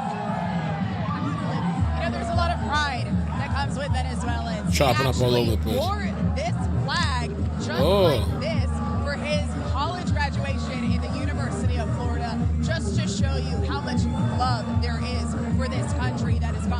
so much for so long. Being here has been incredible. People are dancing, people are cheering, and we've been here so many times, Christian, like you've said in the past, when there have been so many issues, and they would cheer, "Si se puede, si se puede." Si se Now puede. we're cheering, "Si se pudo." Yes, we Si se did it. pudo. We happened. Oh, shit. What do you think now this means for Venezuela, for family back home, how people can move forward after this? Well, that's where the uncertainty comes. I plead, America, again, I plead for you, for mercy for us Venezuelans. People such as me, I have been here almost my whole life, all of my youth. And I do believe that the future of Venezuelans is in Venezuela. But I also think that some of us and some people here also want to continue working here in the United States, building a beautiful nation. Doral. I mean, this is the stronghold of Venezuelans, and it's a beautiful city. I recommend everybody to come here to Doral. I recommend everybody, if you're Venezuelan, everyone, come down here to El Arepaso. Yes, yeah, come celebrate with us. We love everybody because you, America, has loved us so much, so much. Oh. Thank you, America. That's nice. That's very nice. That's very nice. I'm guessing the gas prices will drop. Mary Macy, thank you so much for the 10 on Rumble. Rumble, thank you. That's nice. I guess this is good news, right? We should be happy, celebrating. Oh, look, they're there live too out there. Let me see. Community that has been calling for the Miami too? departure of Nicolás Maduro Wow, for more look at than that. 13 years, now celebrating his exit. And just moments ago, Peter, this crowd behind me chanting in Spanish, he has fallen down just hours after President Trump said that Nicolás Maduro had been captured by the U.S. And now the president says that Maduro will be heading to U.S. soil, where the attorney general says he will face American justice. Really just a remarkable turn of events being celebrated here with smiles, with cheers, with tears in some people's eyes. Apparently earlier, well before 9 in the morning, we had at least one person popping a bottle of champagne. Oh, the pop music has been blasting. champagne. There have been engines revving. Happy Just to give New you an idea, Year! We're gathered at a gas station in Doral, Florida, just outside of Miami. Doral, This is affectionately Florida, known okay. as Doralzuela, known for its Doralzuela? its Venezuelan American community, its Oh, Venezuelan okay. national expat community, and speaking with people here who have been separated largely from family for years because of the diplomatic situation and the travel challenges that come with that. One man telling me he's had to go to Europe to meet up with his grandmother who is still in Venezuela, a young woman, a Venezuelan woman whose mother, she says, is a U.S. green card holder here. She says she lives here, but her father, for the last 3 years almost, has been in Venezuela, so she hasn't seen him. So those kinds of divides between loved ones potentially are going to come to an end in the weeks and months ahead. I think that would be the hope for many of the people here. Just speaking to the pride that we're seeing from people. They've been singing the Venezuelan national anthem. They've also been singing the American national anthem, the Star Spangled Banner. There are both Venezuelan flags and American flags here, you can see. And also, very visibly, very clearly, a crowd, at least elements of it, visibly, vocally supporting President Trump. And you think about what has unfolded in this administration, there are as many as 600,000 Venezuelan nationals who the administration has worked to take temporary protected status. NC Kelly, thank you for the 10. Says Trump was not talking about Charlie Kirk. He was talking about Charlie Hurt, who was on Fox and Friends. God bless the trolls. God bless Trump. God bless our troops. God bless USA. Yeah, man. Yo, the people are happy, celebrating. I hope it works out for the best. I guess we'll see what comes next. But they're very excited, happy, ecstatic, taking to the streets, partying, celebrating, music. People haven't been able to see their family for years. Haven't been able to meet up over there, travel there, whatever. People have been killed and murdered over this. Wow. Well, it's Cubans here in solidarity with the Venezuelan people, also speaking to the fact that they hope that Cuba could be next. So that just speaks to broader implications. Man, maybe Cuba? Imagine that. Maybe Cuba's next. Mexico. I don't know, man. I know these countries are probably looking at each other like Cuba and they're like, oh, shit. Is there from Doral, Florida, frankly, not too far away from Mar-a-Lago, where the president's expected to speak within the next 15 minutes or so. Of course, we will keep you posted. We will bring that to you live as soon as it begins. We're anticipating the president's remarks again, as he has announced at the top of this hour. I want to bring to this conversation our our former chief White House colleague and friend of mine, now moderator of Meet the Press, Kristen Welker, who is joining us in Washington as well. Kristen, there is a lot to make sense of at this time, and I think we're going to have a lot of time to do it, but we're still in an evolving and developing situation right now. A lot of what we're seeing on the ground has echoes of what's happened in 1990. Frankly, it was this day, January 3rd of 1990, 36 years ago, where the U.S. then captured, effectively, Manuel Noriega, the Panamanian president there. He surrendered at that time before he was prosecuted on U.S. soil and convicted here. Now, the president who came to power, you'll remember saying, among other things, that his focus would be on immigration and the economy, saying, I am not going to start wars, I'm going to stop wars, engaged again with another escalation, now punctuated by the seizing, the capture of Nicolás Maduro and his wife. It really does set the table for what is a dramatic year ahead for this president, leading up to the midterms, where Americans will again have their chance to express their views. Peter, I think that context is so important. Let's just remember exactly what President Trump said on the day of his inauguration. He said, we will measure our success not only by the battles we win, but also by the wars that we end, and perhaps most importantly, the wars we never get into. This was so fundamental to his campaign promise that he was going to extract America from foreign wars, that he wanted an America first foreign policy. Well, some people are saying that, some people are upset that they feel like he's getting us into wars. They were supposed to be just ignore all these places. But so far, I mean, look at this. He's going to get a lot more support. Well, I'm sure there's going to be people that are upset about this, but man, a lot of support, a lot of Latino support, man. Party lines. Democrats accusing the president of waging an illegal war.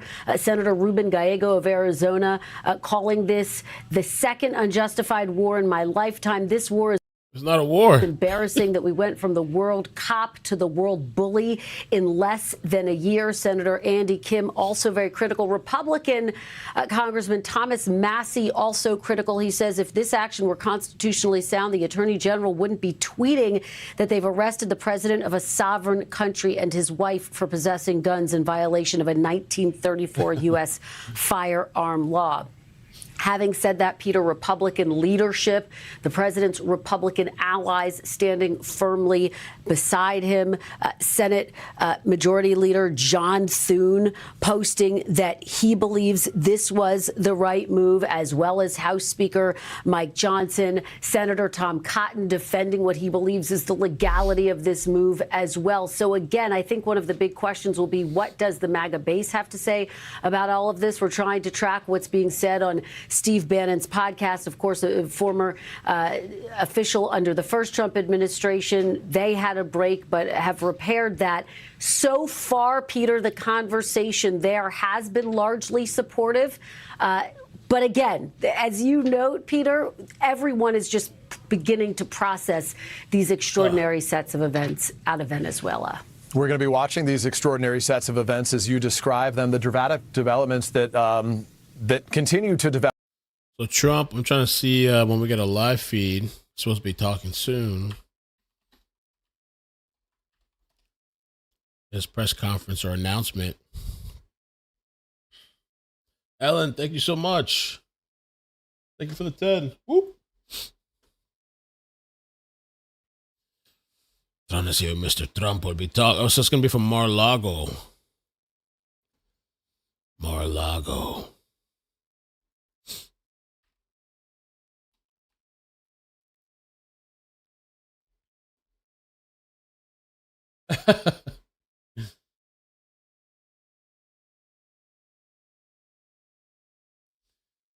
Yeah, there's some upset people in the chat. I know some people are not happy with this.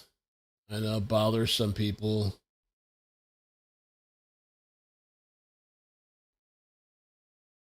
I know.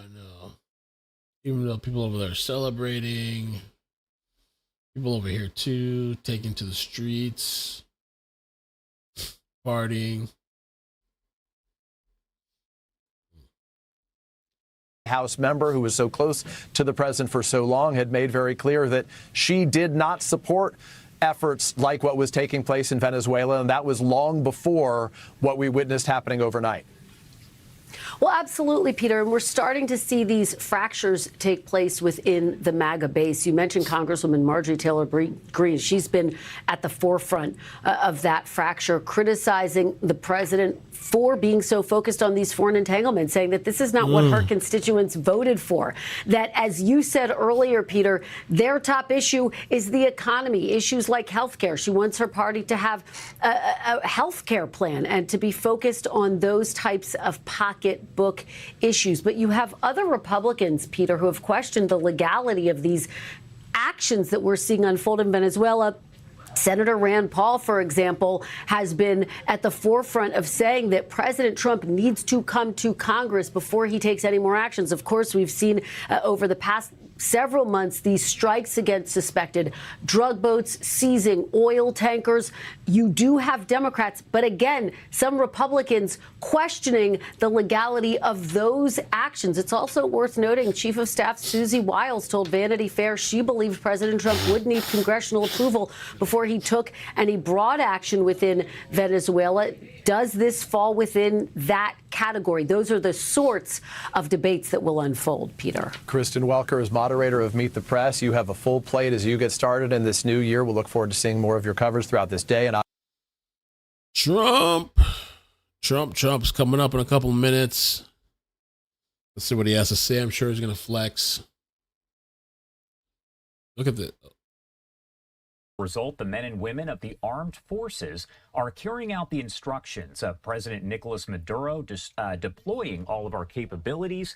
We will win. Long live the homeland, end quote. Again, that is from the Minister of Defense there in Venezuela. What does that say to you? Does that talk about escalation? Is that a threat? What do you make of that? I think he had to come out and try to put up some machismo, if you will, for the Venezuelan populace. But that's the Minister of Defense. We talked about that earlier. Yeah, he needs to just step aside. Minister of Defense, step aside. So Mar-a-Lago right there. Let's see. Hold on. I'm trying to see what kind of feed we can get. The beautiful Mar-a-Lago. BFLA or FFA. Not the best, but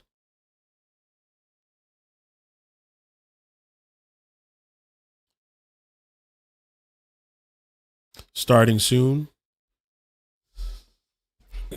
Long live the Minister of Defense.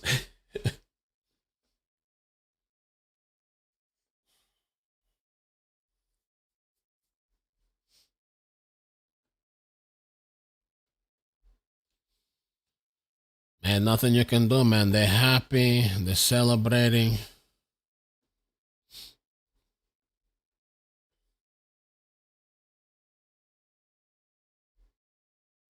They're still out here. ¡Viva Venezuela unida! ¡Viva el presidente Nicolás! ¡Viva nuestro partido y toda la Comisión de la Paz de Venezuela! Yeah. Let me see on what we got on TikTok. We're still out there celebrating.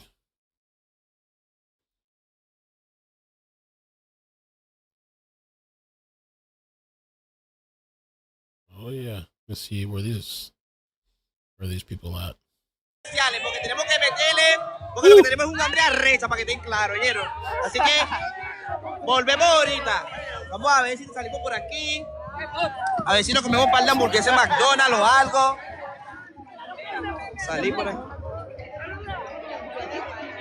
Vamos saliendo por aquí, mi gente. Mira, esta verga está full de gente. Policía en la madre, todo el mundo está ahí. Tú eres loco. Full of people. Pero nosotros nos vamos a lanzar nuestro KFC, ¿entiendes? Porque, hermano, no podemos estar aquí así. Imagínate, yo ni siquiera he desayunado en esa verga. Mande, para KFC. Bad connection. Oh, he got off. Yeah, a lot of people celebrating out there, taking to the streets. Let's see what else I can find.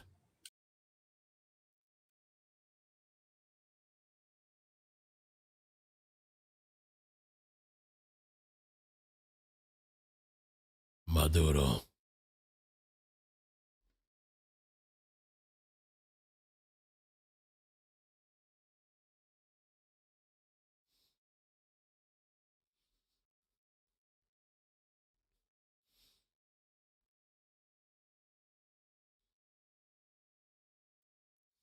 desplegando una gran violencia y fuerza, según palabras. All right, we're just waiting on Trump here.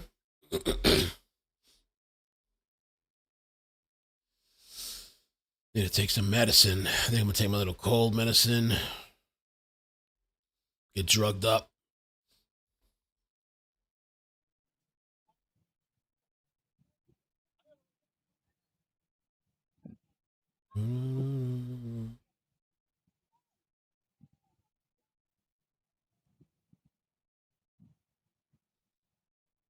Actually there because they're trying to piece together exactly what has happened over the past several hours here. And I did want to get your take on this, Mark. For the new regime there in Venezuela, does the U.S., and this is based on really your expertise, I'm not sure if you'll have the full answer, but would the U.S. play any sort of role in any of that? Just clarification, Josh, are you talking about the legally elected regime that's been kind of in exile for a while? Or are you talking about how this new cabal is really taking over after Maduro left? I'm going to say both. I want to get your take on both of those. Okay. All right. First off, I think you are going to see a consolidation of power. There actually may be a jockeying of power. The vice president, she doesn't have a lot of control there. She doesn't necessarily have the backing of the military. So you could see either a co-leadership between the interior minister and the defense minister, or you could see one of those try to take more charge. Outside chance, you could see the military come in and say, we need to step in and take control of this. So you could have that. If there is some dissension in there, we could see a fracturing of that leadership as it goes through. I don't think we're going to be able to see the opposition just fly back into Venezuela and take over. You're going to have to get rid of this core group of Maduro supporters, those people who were involved.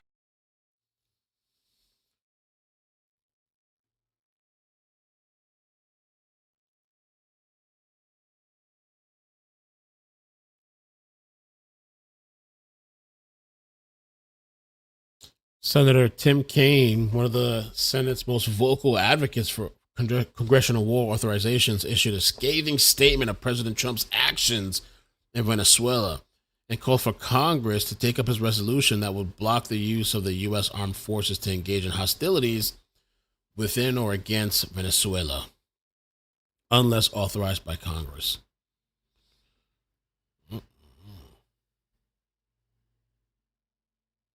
Damn, check this out. Let me see if I can show you guys this picture. Anti-aircraft unit destroyed in Venezuela.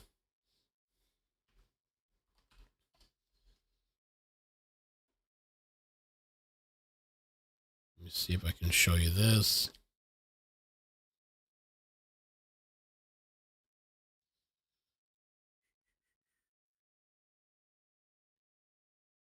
Damn, take a look at that.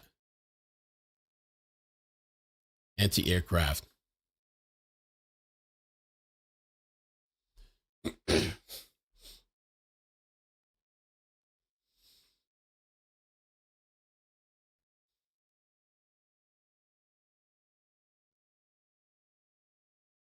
I just wake up almost at 2 a.m. in the morning with a huge bang. Everything was vibrating. There's a report in Venezuela describing, see, a lot of people out there said they heard like a loud bang. I guess those were the explosions, bombs. My heart was pumping. I was shaking. I just jumped to the window, and I was able to see something in flames in the middle of 5 the months runway already. Oh, of the Glad to be a part of your iCkEdMeL. airbase. Thank you. But and Who's that? it was Caracas is a valley, so Brown sugar. the noise was huge, was impressive for us. And after that, everyone started to call, to share messages, to share videos from different spots of the country. I was able to listen other explosions, not so near at the first one. And also I was able to listen airplanes or helicopters, I'm not sure. It was more like an airplanes flying over the city. Wow.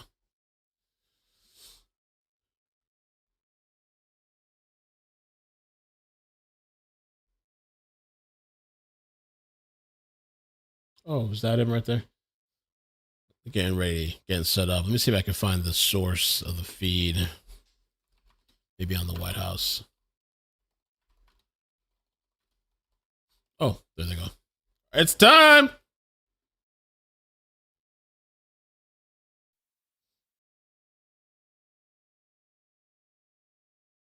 Wow.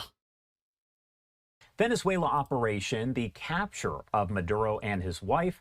We're going to bring you those remarks in full the second that we do get them. And we're looking at all of this, kind of gathering the latest information that is coming into our newsroom. Mark, anything that you think we missed? Anything you want to make sure to add here before I let you go? Josh, this is a highly fluid situation. You're doing a great job covering it, trying to keep the public informed about how this is evolving. I think you covered everything really well. I would look for internal dissension inside Venezuela and see if the military cracks, or because I'll tell you one other thing we didn't address, Josh, is they had to have somebody on the inside to help get us this information on Maduro's location. That's part of a human network.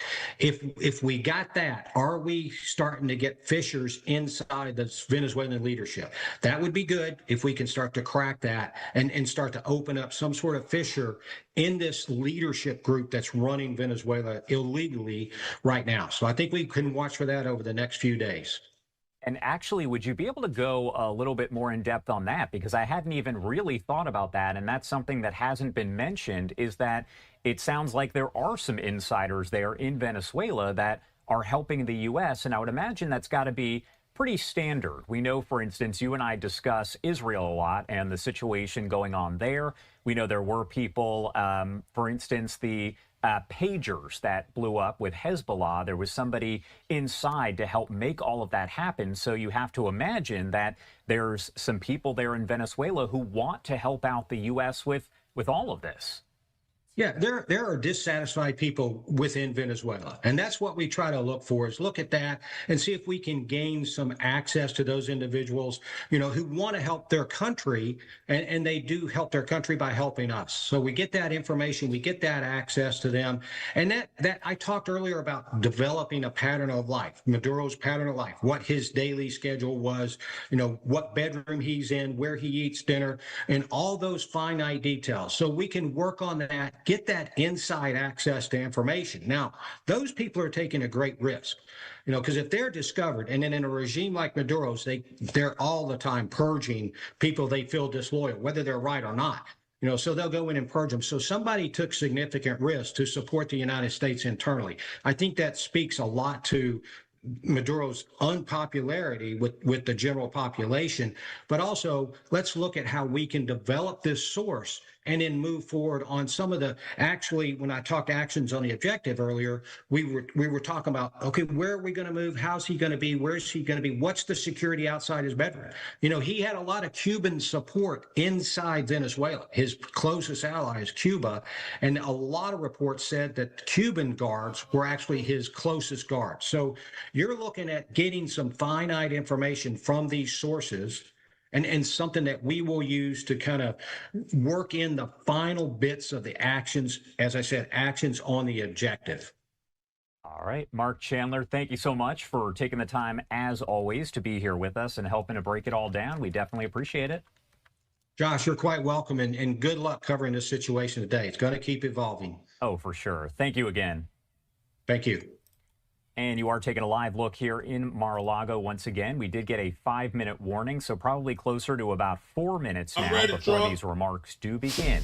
So looks like they're running just a little bit behind, but by 11:11, 11:12, somewhere around there, we should have President Trump. And as I mentioned, we are going to bring this to you in full. So some people, they're standing with Maduro, okay? Some people don't like how this went about. Some people are saying it's illegal, even though it's not. They're saying that he was supposed to get permission from the Congress, and I saw like somebody else in the chat said earlier something about 60 days or something. Excuse me. Gotta take some of that nasty, disgusting, worthless placebo medication that does nothing. Medication. There's this guy that broke it down pretty good though. I saw this while I stepped away. Some people are just unhappy. Even you can see people running to the streets. Oh damn, I didn't save it. You can see people running to the streets. I did save it. Why is it not here? That's odd. All right, let me send it to somebody. And then check it out there. People are unhappy that Trump got this done. The guy that's supposedly racist. Yeah, it's racist. However you feel about it, really, on either side, you should still be like, oh, wow, that's cool. Maybe. I mean, I'm still a little like reserving a little bit because I'm like, what's going to happen next? You know, like, check this guy out though, while we wait for Trump. So when it comes to what recently happened in Venezuela, a lot of people are saying the exact same things, right? Whether that's Congress didn't approve this is unconstitutional, where is the declaration of war? And I need people to understand something very clearly. There is no good argument here, at least if you're going to apply these questions or your logic consistently. Under the U.S. Constitution, Congress has the power to declare war. Yeah, who said I'm sounding like RFK? Yes, that is true, but the president is also the commander-in-chief, and for over 70 years, presidents of both parties have carried out limited military actions without prior congressional approval. That is not controversial. That is not up for debate. That is not an opinion. That is a fact, and there's precedent. And under the War Powers Resolution, Congress explicitly assumed presidents would act first. This was passed in, I believe, 1973. That law requires the president to notify Congress within 48 hours, not to ask for permission. Congress's check is legislation or funding. Now, and imagine trying to talk to these people about running a secret operation to slithering snakes.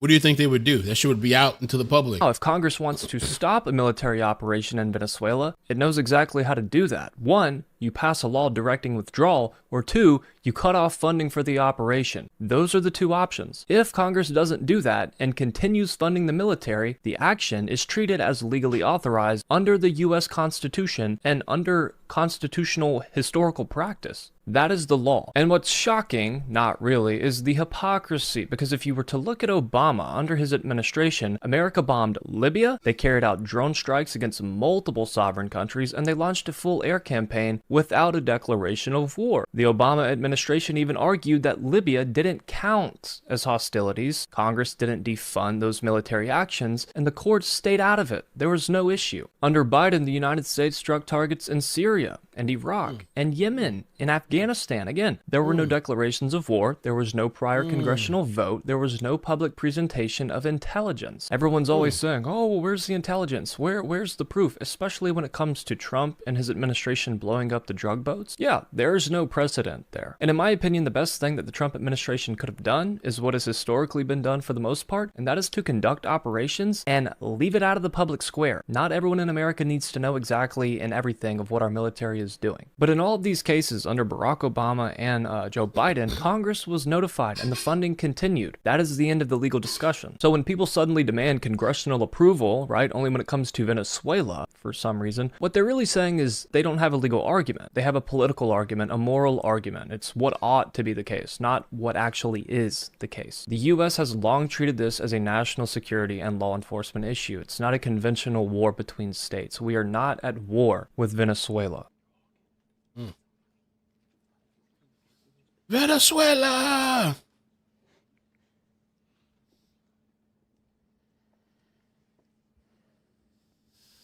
Let me see what else. Okay, Katarina sent me a couple of TikToks. They're out here in Doral, Florida. Ellos quieren el chiqui chiqui. Ay, qué bonito, se enamoraron. Amor a primera vista. Oh yeah. Eso es Miami, ahorita. Miami. El muchacho se puso a reírlo de cree que no conozco a Henry. Henry ha sido mi papá en este país, don Henry. Well, man, people are out there.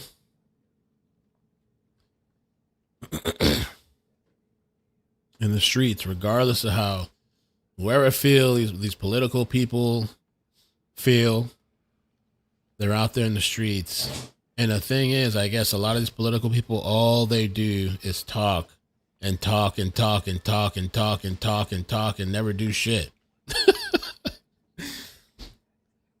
No, I took some guaifenesin yesterday. I took 1,200 milligrams, but it told me to take it just once a day. But I thought you could take more than that. Because last night I felt like this mucus. It feels like it didn't want to come out. It was like there, but didn't want to come out. I don't know if I didn't take enough or didn't drink enough water.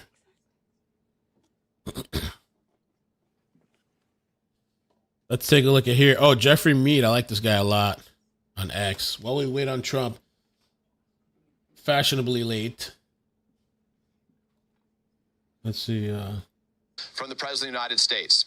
The United States of America has successfully carried out a large-scale strike against Venezuela and its leader, President Nicolás Maduro, who has been, along with his wife, captured and flown out of the country.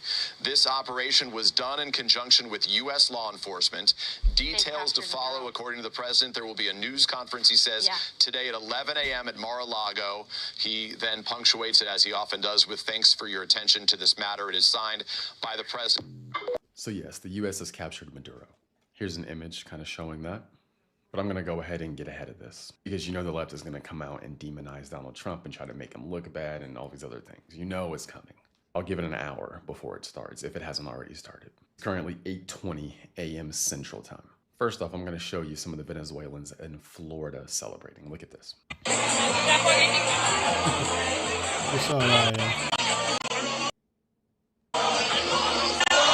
Law enforcement.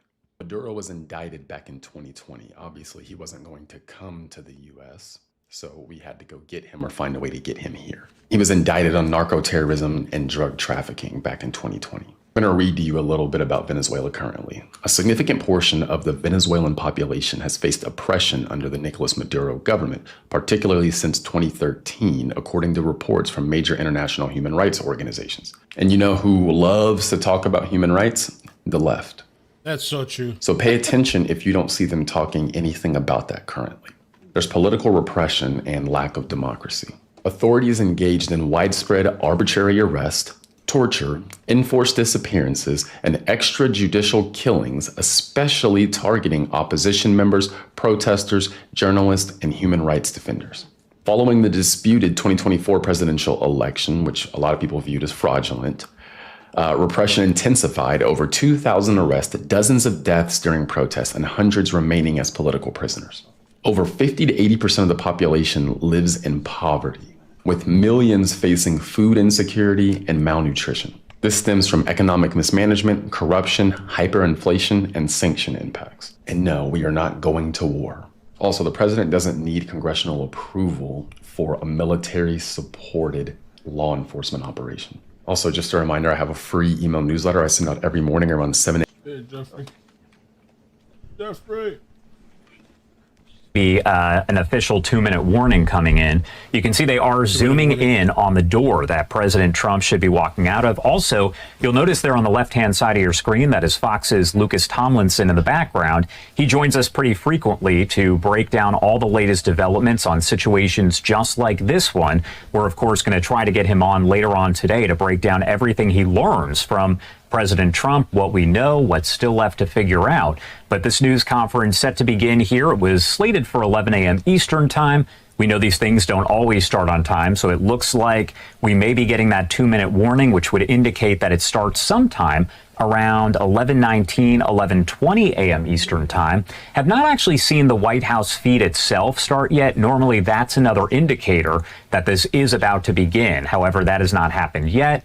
Again, though, we heard somebody in the background say they believe this was the 2-minute warning. Looks like folks are ushering somebody in, so I do want to pay attention to see if that is the president.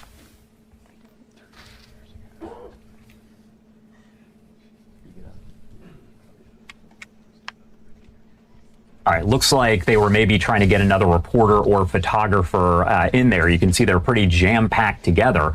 Now, if you're not familiar with everything that did play out this morning, we know that President Trump did confirm that Venezuelan leader Nicolás Maduro and his wife were captured by the U.S. hours ago, and they're aboard a U.S. warship headed over to New York City, where they are going to face prosecution here. Just hours ago, Trump confirmed on Truth Social that the U.S. conducted this quote-unquote large-scale strike on Venezuela, capturing Maduro and his wife, Cilia Flores. In an interview with Fox News that we played for you here just a bit ago, Trump explained that Secretary of War Pete Hegseth would be at this news conference to talk about the operation and exactly how it played out. In that interview, we did hear from Trump. He said, quote, U.S. forces practiced by building an exact replica of the house where Maduro and his wife were captured. So they did practice the operation. Yeah. And we also know that it was delayed by 4 days due to weather. So it was slated to happen just about 4 days ago. So back in 2025 in the end of December. However, instead, it was conducted here. The president also explained that he spoke to Nicolás Maduro about a week ago and told him to surrender, but that he did refuse. Attorney General Pam Bondi did reveal earlier on this morning as well that Maduro and his wife were indicted in the Southern District of New York. Maduro, she says, has been charged with several different counts, including narcoterrorism conspiracy, cocaine importation conspiracy, possession of machine guns and destructive devices, and conspiracy to possess machine guns and destructive devices against the U.S. Bondi added, quote, they will soon face the full wrath of American justice on American soil in, quote unquote, American courts. We are still awaiting the arrival of President Trump. He is there at Mar-a-Lago, but is likely making. Okay, let's see if there's any other updates in the meantime while waiting. They're saying that a CIA source helped U.S. track Maduro's location. The human source was part of an extensive network of other intelligence inputs, including overhead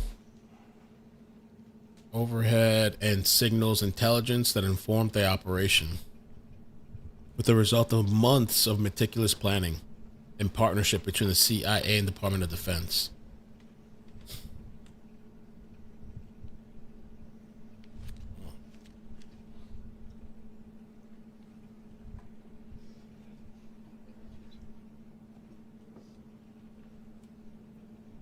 As we wait for Trump, let's turn back to Venezuela, where supporters of Maduro government are holding a rally in the capital demanding the release of the Venezuelan leader. Really? We want our dictator back.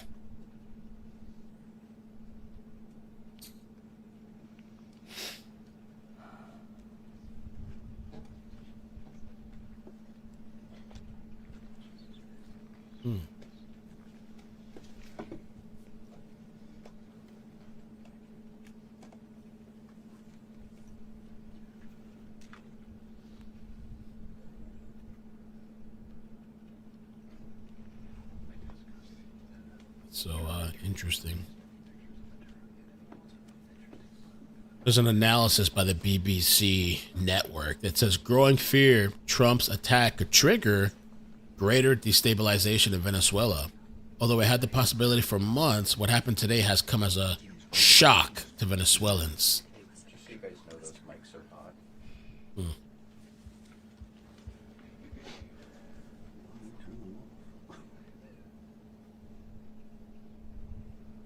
Breakfast is here.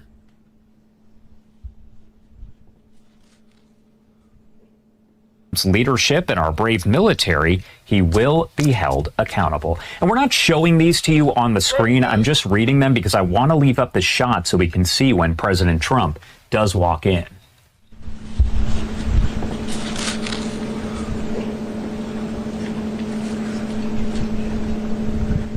And as we continue to go through these here, Senator Ruben Gallego saying there is no justification for the United States to be at war with Venezuela. I lived through the consequences of an illegal war sold to the American people with lies. We swore we would never repeat those mistakes. Yet here we are again. The American people did not ask for this. Congress did not authorize this, and our service members should not be sent into harm's way for another unnecessary conflict. As I mentioned, a lot of Democrats coming out against this and Republicans praising it. We are going to have those lawmakers on throughout the day to share their thoughts, their views, as it does appear that those lawmakers should actually be getting a briefing at some point in the coming days to update them on all of this, including exactly how it did play out. This one is coming in from leader John Thune, who says for years, Nicolás Maduro, the cartel he leads, and other cartels in Latin America have trafficked drugs into the United States, which have killed hundreds of thousands of Americans. President Trump's decisive action to disrupt the unacceptable status quo and apprehend Maduro through the execution of a valid Department of Justice warrant is an important first step to bring him to justice for the drug crimes for which he has been indicted in the United States. I am grateful for the brave men and women of our armed forces who carried out this necessary action. I spoke to Secretary Rubio early this morning, and I look forward to receiving further briefings from the administration on this operation as part of its comprehensive counter-narcotics strategy when the Senate returns to Washington next week. I can imagine a lot of these briefings, though, would be behind closed doors. We're not going to be able to actually get inside there. Now, potentially we will get remarks, though. Sometimes lawmakers will go into these meetings, they'll walk out, and they'll come up to our roving camera to make some comments there. They're saying CIA team had Venezuela monitoring Maduro since August.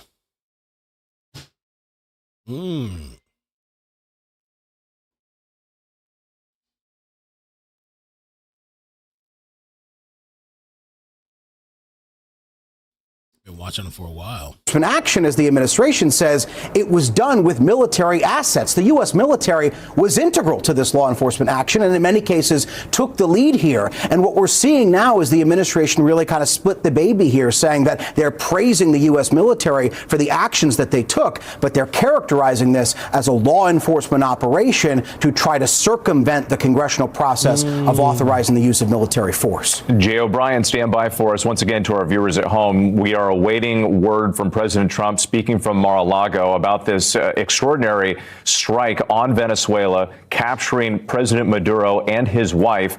These are some of the explosions that were seen in the overnight hours there. We're also learning that from sources who told ABC News that President Trump had given the green light to capture Maduro several days ago and that troops were ready to strike on Christmas Day, but they were actually delayed because of military strikes that were happening in Nigeria against ISIS, and subsequent opportunities were postponed partly due to weather. So this is something that had been in the works for a few days. President Trump had signed off on it. You can see some of the helicopters flying there in the night sky over Caracas, some of this video coming in here. So once again, we are awaiting reports, or we are awaiting the president, top members of his cabinet, Secretary of Defense, and others to speak about this operation. In the meantime, we're going to bring in our one of our contributors, Steve Ganyard, former Colonel Steve Ganyard, to talk more.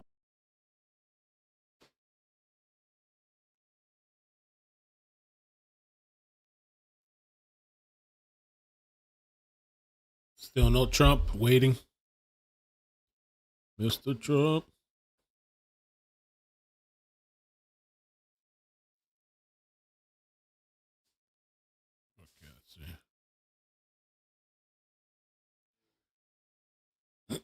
Information before they do provide it to the media. And as I said, more importantly than providing it to the media is providing it to the American people who are watching this in very large numbers. And if you're choosing to watch it with us here on Live Now from Fox, thank you so much for doing that. We're going to continue to cover this all throughout the day and bring you the very latest information as we get it. These comments from President Trump are going to be in full. We're also going to have Secretary Hegseth, and we may potentially get even more news conferences as the day does progress. We'll, of course, bring those to you as they do come into our newsroom.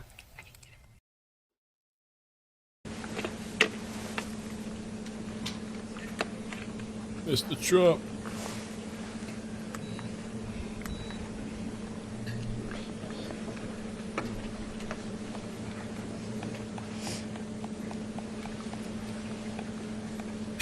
Somebody said breaking Maduro's was spotted at Wendy's in Manhattan.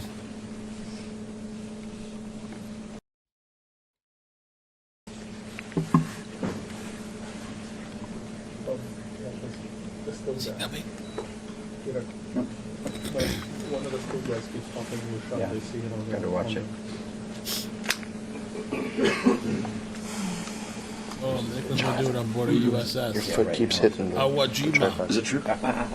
Damn. Headphones. Yeah. You're not going to pay him? It's a type of I will, sunglasses but you not can't see. right now. Not until he's contracted. Peter, which direction should I move? Can't see, can't hear. To my right? To your right. Is that better? Cool. Yeah, again, it's in the shot.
Friends watching the news today in English, there is a serious inaccuracy in the coverage. Venezuela is not undergoing a regime change. Venezuela already has a democratically elected president, Edmundo González. He is the president. Nicolás Maduro is not the president. He never was. He stole the last election and led a criminal organization linked to terrorism and drug trafficking, El Cartel de los Soles. And today, thanks to the vision and courage of the Secretary of State, Marco Rubio, the decisive leadership of the President Donald Trump, and the actions of Secretary of War, Pete Hegseth, the United States has finally recognized a fundamental truth. Protecting our hemisphere from terrorism, drug cartels, and authoritarian ideologies is a matter of national security for the United States.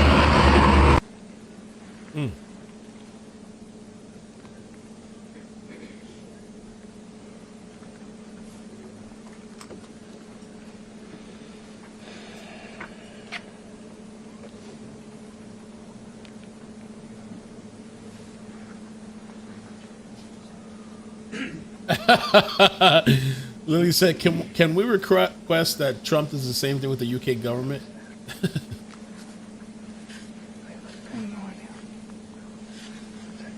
Come on, Trump, you're killing me.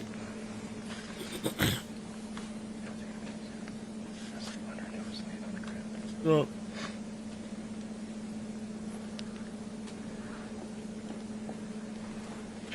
Yo, you can't sit on your butt, can you?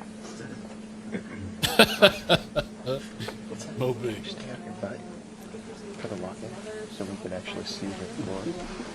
All I get is a bald head. Can you be 6'2"? No. If I'm on my butt, I can't see over there.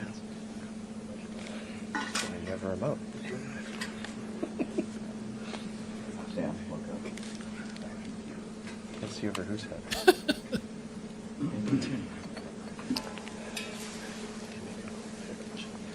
Oh, that was a path on there.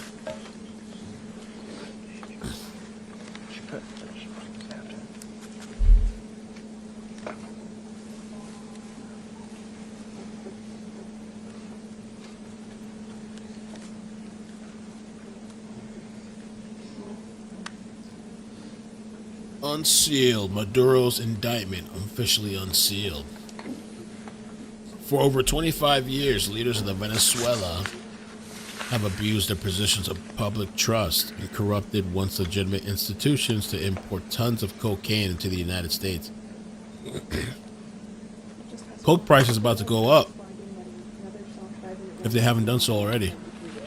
Nicolás Maduro Moros, the defendant, is the forefront of that corruption and has partnered with his co-conspirators to use his illegally obtained authority and institutions he corroded to transport tens of thousands or thousands of tons of cocaine to the United States since his early days in the Venezuelan government.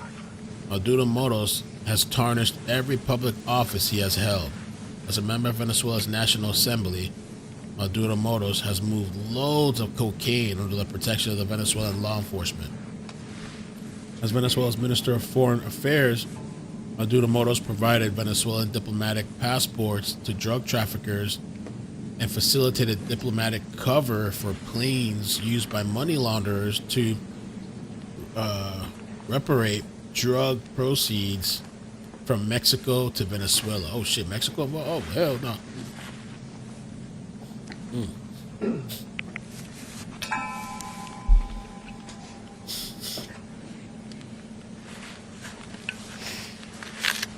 To figure out what was going on. They heard that the situation, had unfolded, but weren't sure on the details. So that's why they gathered in the streets so they could speak to people. Some of them were holding signs, though, in support of Maduro.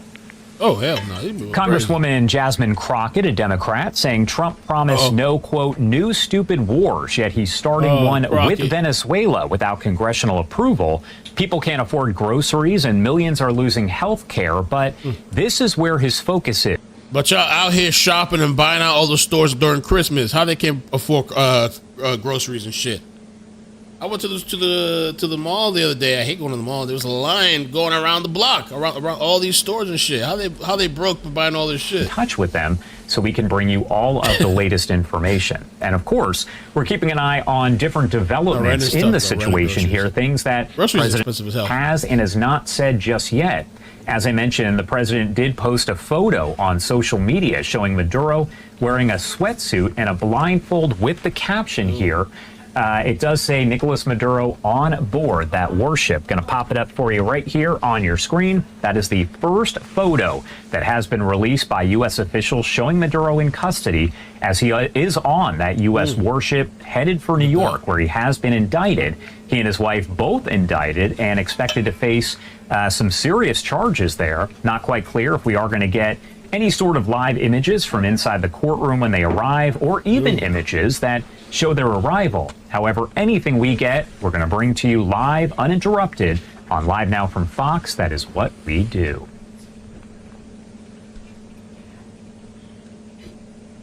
President Trump telling Fox News a bit earlier on today that he actually spoke to Maduro several times, including most recently about a week ago, Maduro denied that in an interview on New Year's Eve, saying he had only spoken to Trump in November, but President Trump did say that he spoke with Maduro about a week ago, and Maduro said he was not going to surrender, so the next step, of course, was to go in and seize Maduro and his wife, taking them into custody.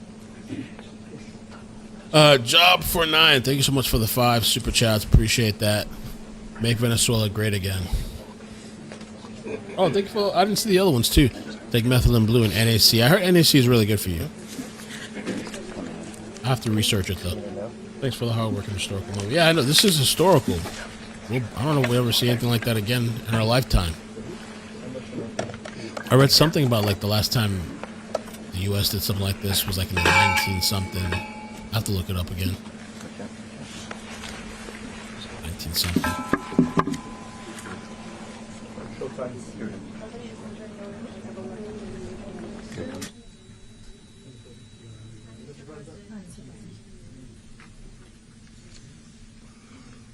Oh, Trump. Perfect time. Okay, thank you very much. This is big stuff. We appreciate you being here. Late last night and early today. The higher quality one. And it was an assault like people have not seen since World War II. It was a force against a heavily fortified military fortress in the heart of Caracas to bring outlaw dictator Nicolás Maduro to justice. This was one of the most stunning, effective, and powerful displays of American military might and competence in American history. And if you think about it, we've done some other good ones like the attack on Soleimani,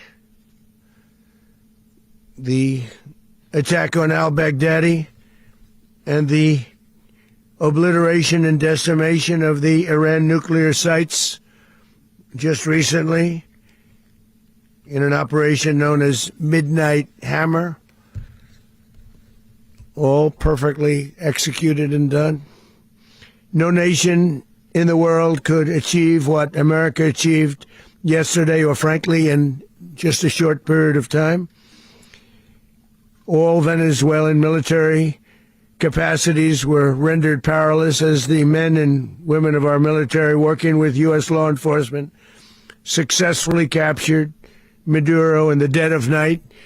It was dark. The lights of Caracas were largely turned off due to a certain expertise that we have. It was dark and it was deadly. But captured along with his wife, Celia Flores, both of whom now face American justice.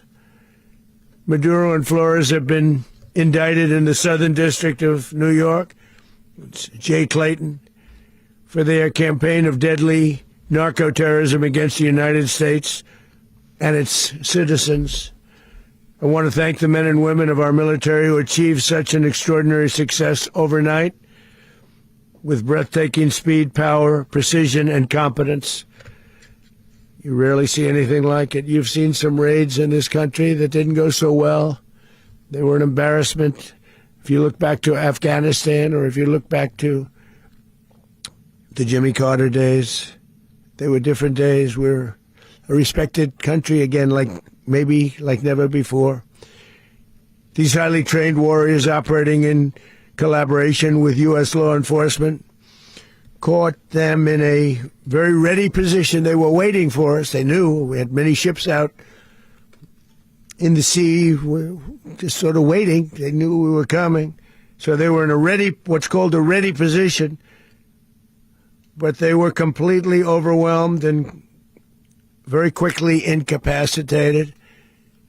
If you would have seen what I saw last night, you would have been very impressed. I'm not sure that you'll ever get to see it, but it was an incredible thing to see. Not a single American service member was killed, and not a single piece of American equipment was lost. We had many helicopters, many planes, many people involved in that fight. But think of that, not one piece of military equipment was lost, not one service member was, more importantly, killed. The United States military is the strongest and most fearsome military on the planet by far. With capabilities and skills our enemies can scarcely begin to imagine. We have the best equipment anywhere in the world. There's no equipment like what we have. And you see that even if you just look at the boats. You know, we've knocked out 97% of the drugs coming in by sea. 90%. Each boat kills on average, 25,000 people. We knocked out 97%. And those drugs mostly come from a place called Venezuela. We're going to run the country until such time as we can do a safe, proper, and judicious transition. So we don't want to be involved with having somebody else get in, and we have the same situation that we had for the last long period of years. So we are going to run the country until such time as we can do a safe, proper, and judicious transition. And it has to be judicious because that's what we're all about. We want peace, liberty, and justice for the great people of Venezuela, and that includes many from Venezuela that are now living in the United States and want to go back to their country. It's their homeland. We can't take a chance that somebody else takes over Venezuela that doesn't have the good of the Venezuelan people in mind. We've had decades of that. We're not going to let that happen.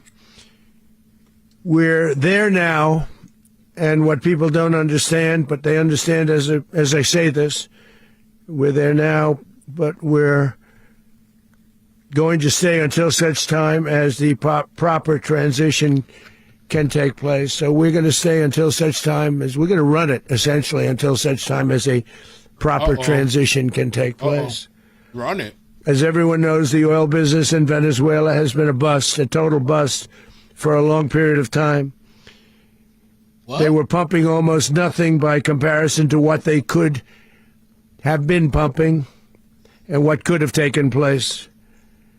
We're going to have our very large United States oil companies, the biggest anywhere in the world, go in, spend billions of dollars, fix the badly broken infrastructure, the oil infrastructure, and start making money for the country. And we are ready to stage a second and much larger attack if we need to do so. So we were prepared to do a second wave if we needed to do so. We actually assumed that a second wave would be necessary, but now it's probably not. The first wave, if you'd like to call it that, the first attack was so successful, we probably don't have to do a second, but we're prepared to do a second wave, a much bigger wave, actually. This was pinpoint, but we have a much bigger wave that probably won't have to do. This partnership of Venezuela with the United States of America, a country that everybody wants to be involved with because of what we were able to do and accomplish, will make the people of Venezuela rich, independent, and safe. And it will also make the many, many people from Venezuela that are living in the United States extremely happy. They suffered. They suffered. So much was taken from them. They're not going to suffer anymore. The illegitimate dictator Maduro was the kingpin of a vast criminal network responsible for trafficking colossal amounts of deadly and illicit drugs into the United States. As alleged in the indictment, he personally oversaw the vicious cartel known as Cartel de las Solas, which flooded our nation with lethal poison, responsible for the deaths of countless Americans, the many, many Americans. Hundreds of thousands over the years of Americans died because of him. Maduro and his wife will soon face the full might of American justice and stand trial on American soil. Right now, they're on a ship they'll be heading to, ultimately, New York, and then a decision will be made, I assume, between New York and Miami or Florida. but we have people where the overwhelming evidence of their crimes will be presented in a court of law. And I've seen it. I've seen what we have. It's both horrible and breathtaking that something like this could have been allowed to take place. For many years after his term as president of Venezuela expired, Maduro remained in power and waged a ceaseless campaign of violence, terror, and subversion against the United States of America, threatening not only our people, but the stability of the entire region. And you all saw it. In addition to trafficking gigantic amounts of illegal drugs that inflicted untold suffering and human destruction all over the country, all over in particular the United States, Maduro sent savage and murderous gangs, including the bloodthirsty prison gang Tren de Aragua, to terrorize American communities nationwide. And he did indeed. They were in Colorado. They took over apartment complexes. They cut the fingers off people if they called police. They were brutal, but they're not so brutal now. And I just have to congratulate our military, Pete and everybody, and our National Guard, because the job that they've done, whether it's in Washington, D.C., where we have a totally safe city, where it was one of the most unsafe cities anywhere in the world, frankly, and now we have no crime in Washington, D.C. We haven't had a killing. We had the terrorist attack a few weeks ago. A little bit of a different kind of a threat, but we haven't had a killing in a long period of time, 6-7 months. We used to have two, on average, 2 a week in Washington, our capital. We don't have that anymore. The restaurants are opening. Everyone's happy. They're going, they're walking their daughters, they're walking their children, their wives, they walk to restaurants. Restaurants are opening all over Washington, D.C. So I want to thank the National Guard. I want to thank our military. And I want to thank law enforcement. It's been amazing. And they should do it with more cities. We're doing it, as you know, and we're doing it in Memphis, Tennessee right now, and crime is down. We've just sort of started a few weeks ago, but crime is down now 77%. And the governor of Louisiana called, great person, and he wanted us to help him, as you know, in a certain very nice part of Louisiana, and we have done that. And it was a rough section, and we have crime down. I understand it's down to almost nothing already after 2.5 weeks. New Orleans, it's down to almost nothing. And we've only been there for 2.5 weeks. Can't imagine why governors wouldn't want us to help. We also helped, as you know, in Chicago, and crime went down a little bit there. We did a very small help because we had no working ability with the governor. The governor was a disaster, and the mayor was a disaster. But it knocked down crime. But we're pulling out of there when they need us. We'll know. You'll know. You'll be writing about it. And likewise, Los Angeles, where we saved Los Angeles early on, where the head of the police department made a statement that if the federal government didn't come in, we would have lost Los Angeles. That's long after the fires. That's when they had the riots in Los Angeles. We did a great job. Got no credit for it whatsoever, but that's okay. It doesn't matter. We don't need the credit. But we'll be pulling out when they need us. They'll call, or we'll go back if we have to. We'll go back. But we did a great job in various cities. But the place that we're very proud of is Washington, D.C., because it's our nation's capital. We took it from being a crime-ridden mess to being one of the safest cities in the country. But the gangs that they sent raped, tortured, and murdered American women and children. They were in all of the cities I mentioned, Tren de Aragua.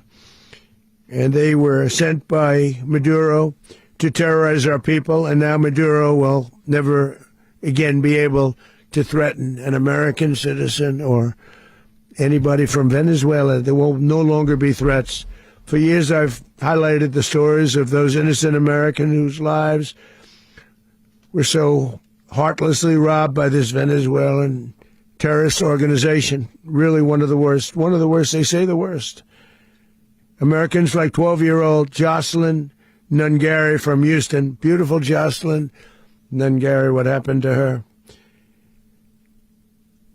They, as you know, they kidnapped, assaulted, and murdered by Tren de Aragua animals. They murdered Jocelyn and left her dead under the bridge. There was a bridge that will never be the same to so many people after seeing what happened. As I've said many times, the Maduro regime emptied out their prisons, sent their worst and most violent monsters into the United States to steal American lives. And they came from mental institutions and insane asylums. They came from prisons and jails. The reason I say both, they sound similar. Actually, prisons a little bit more hostile, a little bit tougher. A mental institution isn't as tough as an insane asylum, but we got them both. They sent from their mental institutions. They sent from their jails, prisons. They were drug dealers. They were drug kingpins. They sent everybody bad into the United States, but no longer. And we have now a border where nobody gets through. In addition, Venezuela unilaterally seized and stole American oil, American assets, and American platforms, costing us billions and billions of dollars. They did this a while ago, but we never had a president that did anything about it. They took all of our property. It was our property. We built it. And we never had a president that decided to do anything about it. Instead, they fought wars that were 10,000 miles away. We built Venezuela oil industry with American talent, drive, and skill, and the socialist regime stole it from us during those previous administrations, and they stole it through force. This constituted one of the largest thefts of American property in the history of our country. Considered the largest theft of property in the history of our country. Massive oil infrastructure was taken like we were babies, so we didn't do anything about it. I would have done something about it.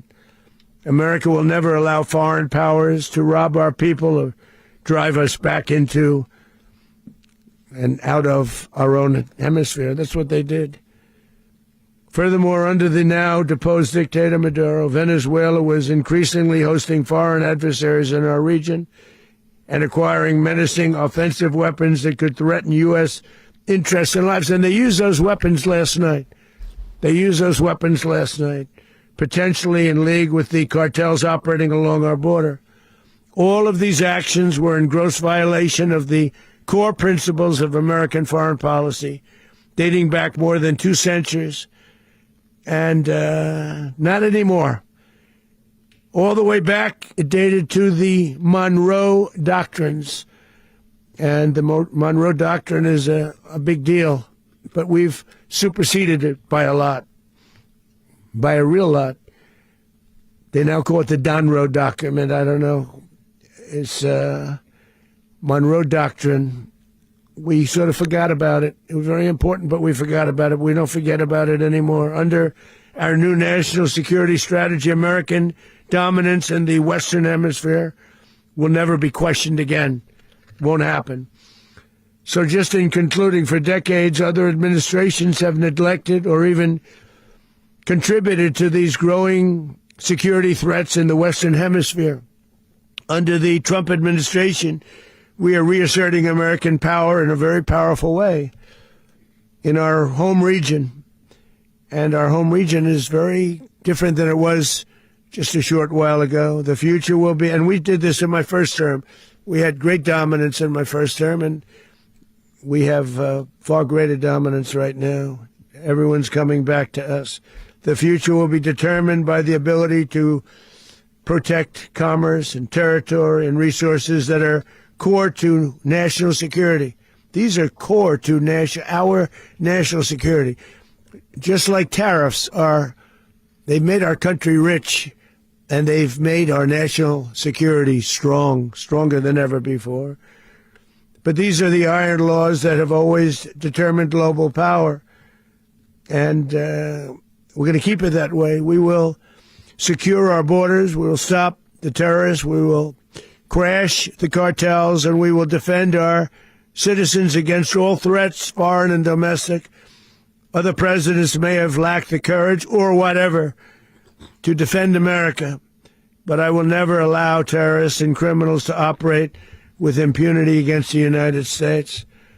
This extremely successful operation should serve as warning to anyone who would threaten American sovereignty or endanger American lives. Very importantly, the embargo on all Venezuelan oil remains in full effect. The American Armada remains poised in position, and the United States retains all military options until United States demands have been fully met and fully satisfied. All political and military figures in Venezuela should understand what happened to Maduro can happen to them, and it will happen to them if they aren't just fair, even to their people. The dictator and terrorist, Maduro, is finally gone in Venezuela. People are free. They're free again. It's been a long time for them, but they're free. America is a safer nation. This morning, it's a prouder nation this morning because it didn't allow this horrible person and this country that was doing very bad things to us. It didn't allow it to happen.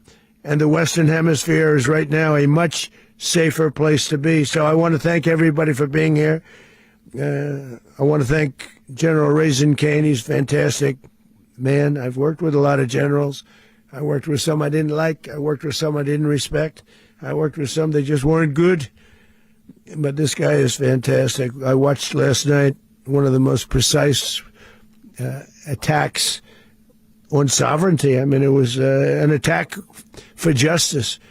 And I'm very proud of him, and I'm very proud of our Secretary of War, Pete Hegseth, who I'm going to ask to say a few words. Thank you very much. Well, thank you, Mr. President. Finally, a commander-in-chief the world respects and the American people deserve. And as the president said, words can barely capture the bravery and the power and the precision of this historic operation. A massive joint military and law enforcement raid flawlessly executed by the greatest Americans our country has to offer. American warriors are second to none, the best in the world and the best of our country. What all of us witnessed last night was sheer guts and grit, gallantry, and glory of the American warrior. I'm simply humbled by such men. And I tip my hat to our chairman, Dan Raisin Kane, and all those Americans who stood watch last night. Our warriors are the elite of America, and again, President Trump has your back. No other country on planet Earth, and it's not even close, could pull this kind of operation off. And no other president has ever shown this kind of leadership, courage, and resolve. The most powerful combination the world has ever seen.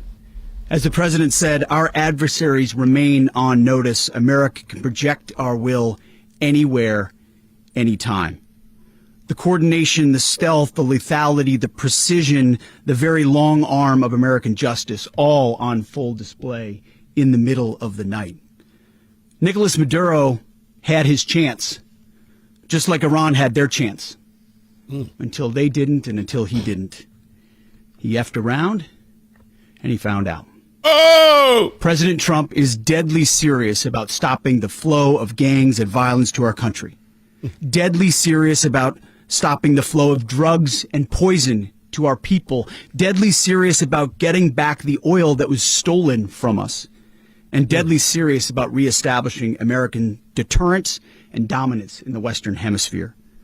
This is about the safety, security, freedom, and prosperity of the American people. This is America first. This is peace through strength. And the United States War Department is proud to help deliver it. Welcome to 2026. And under President Trump, America is back. I'd like to welcome now our chairman, Chairman Raisin Kane, to give a few more details about the operation. Mr. Chairman. Thank you, Mr. Secretary. Thank you, Mr. President, and good morning. Last night, on the order of the President of the United States and in support of a request from the Department of Justice, as the President said, the United States military conducted an apprehension mission in Caracas, Venezuela, to bring to justice two indicted persons, Nicolás and Cecilia Maduro. This operation, known as Operation Absolute Resolve, was discreet, precise, and conducted during the darkest hours of January 2nd and was the culmination of months of planning and rehearsal, an operation that, frankly, only the United States military could undertake. What I'd like to do this morning is talk to you through some of the preparation and the details without compromising any of our tactics, techniques, and procedures. There is always a chance that we'll be tasked to do this type of mission again. Our interagency work began months ago and built on decades of experience of integrating complex air, ground, space, and maritime operations. While the past 2 decades have honed the skills of our special operations forces, this particular mission required every component of our joint force, with soldiers, sailors, airmen, Marines, and Guardians working in unison with our intelligence agency partners and law enforcement teammates in an unprecedented operation. We leveraged our unmatched intelligence capabilities and our years of experience in hunting terrorists, and we could not have done this mission without the incredible work by various intelligence agencies, including the CIA, NSA, and NGA. We watched, we waited, we prepared, we remained patient and professional. This mission was meticulously planned, drawing lessons from decades of missions over the last many years, many missions over these last many years. This was an audacious operation that only the United States could do. It required the utmost of precision and integration within our joint force. And the word integration does not explain the sheer complexity of such a mission. An extraction so precise it involved more than 150 aircraft launching across the Western Hemisphere in close coordination, all coming together in time and place to layer effects for a single purpose: to get an interdiction force into downtown Caracas while maintaining the element of tactical surprise. Failure of one component of this well-oiled machine would have endangered the entire mission, and failure is never an option for America's joint force. Those in the air over Caracas last night were willing to give their lives for those on the ground and in the helicopters. Let me talk a little bit about the preparation. After months of work by our intelligence teammates to find Maduro and understand how he moved, where he lived, where he traveled, what he ate, what he wore, what were his pets.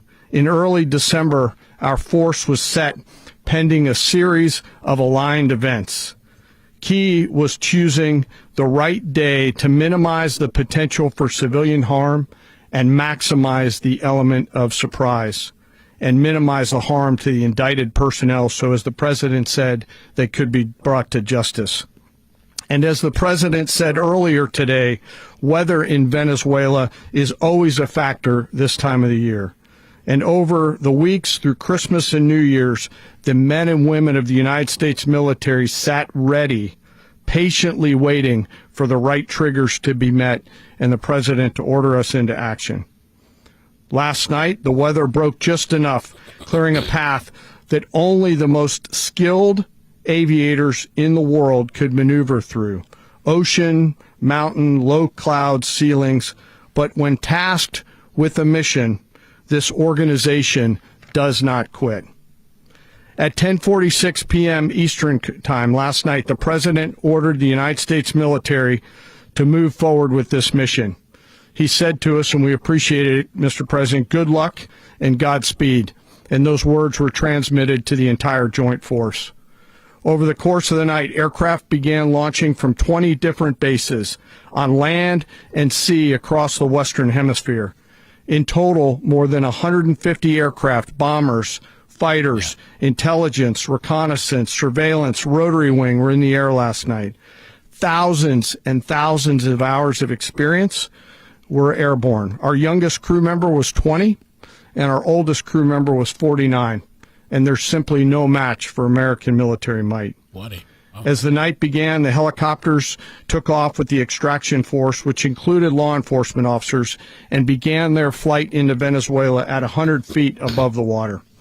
As they approached Venezuelan shores, the United States began layering different effects provided by Spacecom, Cybercom, and other members of the interagency to create a pathway. Overhead, those forces were protected by aircraft from the United States Marines, the United States Navy, the United States Air Force, and the Air National Guard. The force included F-22s, F-35s, F-18s, EA-18s, E-2s, B-1 bombers, and other support aircraft, as well as numerous remotely piloted drones. As the force began to approach Caracas, the Joint Air Component began dismantling and disabling the air defense systems in Venezuela, employing weapons to ensure the safe passage of the helicopters into the target area. The goal of our air component was, and always will be to protect the helicopters and the ground force and get them to the target and get them home. As the force crossed the last point of high terrain where they'd been hiding in the clutter, we assessed that we had maintained totally the element of surprise. As the helicopter force ingressed towards the objective at low level, we arrived at Maduro's compound at 1:01 a.m. Eastern Standard Time, or 2:01 a.m. Caracas local time, and the apprehension force descended into Maduro's compound and moved with speed, precision, and discipline towards their objective and isolated the area to ensure the safety and security of the ground force while apprehending the indicted persons.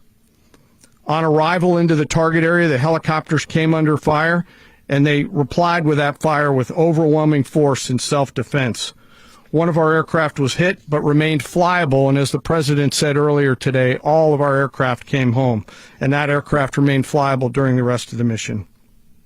As the operation unfolded at the compound, our air and ground intelligence teams provided real-time updates to the ground force, ensuring those forces could safely navigate the complex environment without unnecessary risk. The force remained protected by overhead tactical aviation. Maduro and his wife, both indicted, gave up and were taken into custody by the Department of Justice, assisted by our incredible U.S. military with professionalism and precision, with no loss of U.S. life. After securing the indicted persons, the force began to prep for departure. Helicopters were called in to exfiltrate the extraction force, while fighter aircraft and remotely piloted aircraft provided overhead coverage and suppressive fire. There were multiple self-defense engagements as the force began to withdraw out of Venezuela. The force successfully exfiltrated and returned to their afloat launch bases, and the force was over the water at 3:29 a.m. Eastern Standard Time with indicted persons on board. And both Maduro and his wife were embarked aboard the USS Iwo Jima. In closing, what we've witnessed today is a powerful demonstration of America's joint force. We think, we develop, we train, we rehearse, we debrief, we rehearse again and again, not to get it right, but to ensure that we cannot get it wrong. Our jobs are to integrate combat power so when the order comes, we can deliver overwhelming force at the time and the place of our choosing against any foe anywhere in the world. I am immensely proud today of our joint force and filled with gratitude to represent them here today. There is simply no mission too difficult for these incredible professionals and the families that stand by them and support them. As we stand here this morning, our forces remain in the region at a high state of readiness, prepared to project power, defend themselves, and our interests in the region. This operation is a testament to the dedication and unwavering commitment to justice and our resolve to hold accountable those who threaten peace and stability. In closing, I want to express my heartfelt gratitude to the brave men and women who executed this mission. Their courage and tireless commitment to our nation are what makes us strong. Thank you, Mr. Secretary, and thank you, Mr. President. Well, I don't have much to add to what you've heard now, other than the following points. Nicolás Maduro was indicted in 2020 in the United States. He is not the legitimate president of Venezuela. That's not just us saying it. The first Trump administration, the Biden administration, the second Trump administration, none of those three recognized him. He's not recognized by the European Union and multiple countries around the world. He is a fugitive of American justice with a $50 million reward, which I guess we saved $50 million. And make sure. Yeah, exactly. But don't let anybody claim it. Nobody deserves it but us. But I want to be clear about one thing. Nicolás Maduro had multiple opportunities to avoid this. He was provided multiple very, very, very generous offers and chose instead to act like a wild man, chose instead to play around. And the result is what we saw tonight. The other message here is the following. You have a guy, like many people around the world, they like to play games. You have a guy who decides he's going to invite Iran into his country, is going to, do the confiscation of American oil companies, is going to flood our country with gang members, is going to take Americans prisoner and try to hold them for hostage and trade them like he was able to do with the Biden administration. Basically likes to play games all this time and thinks nothing's going to happen.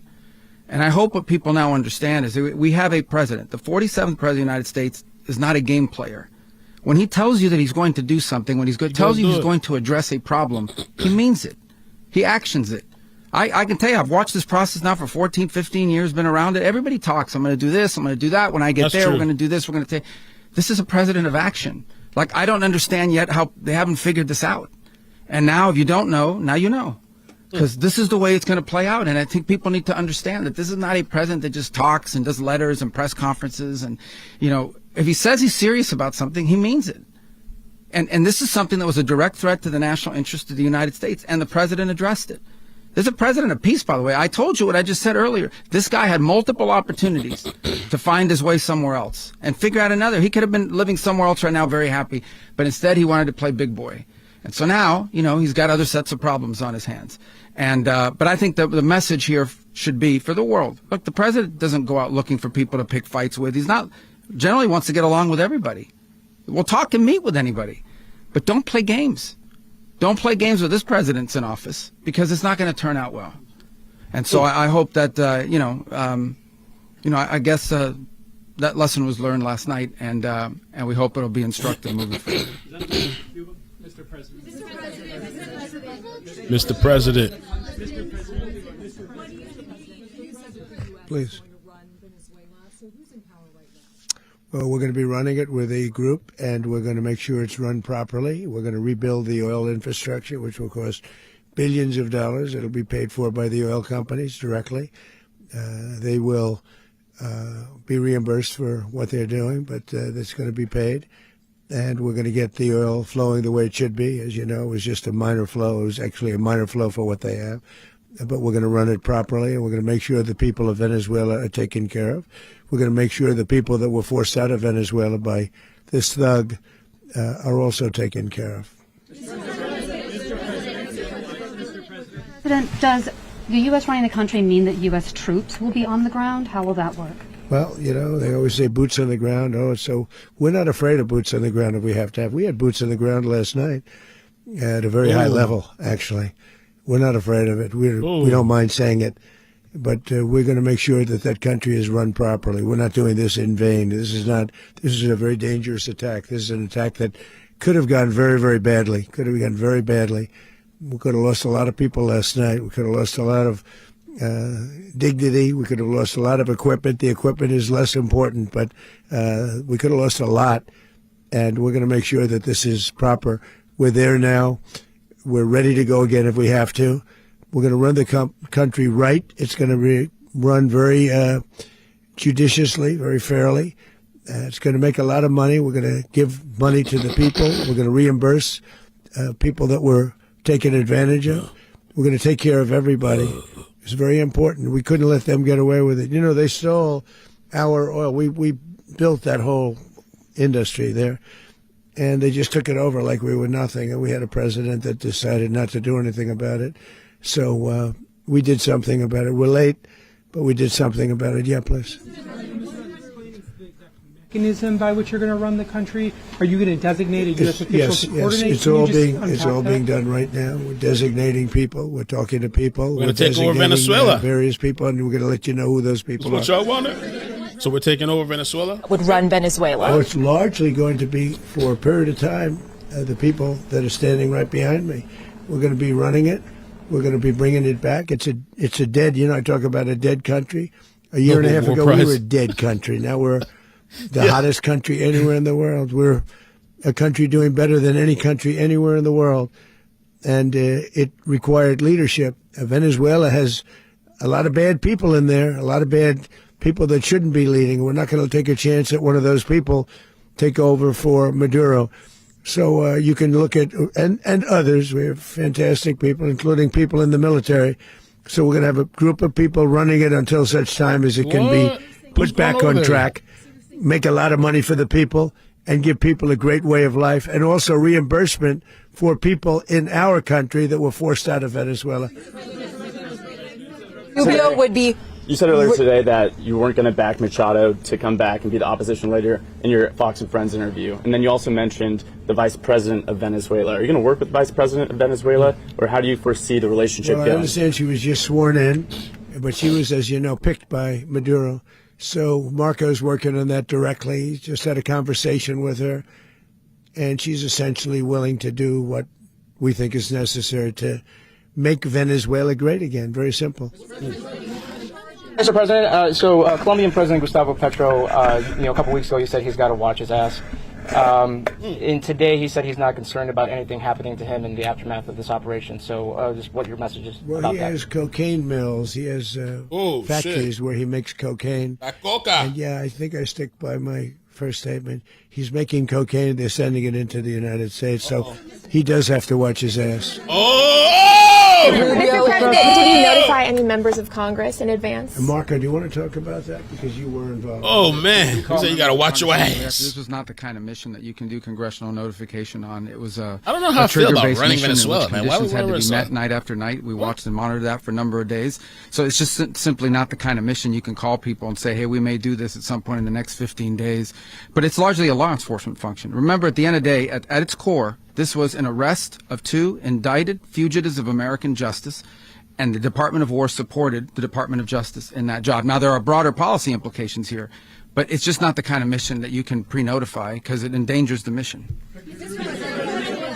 Plus, if I could add one thing to that, Congress has a tendency to leak. This would not be good. If they leaked, General, I think it would have been maybe a very different result.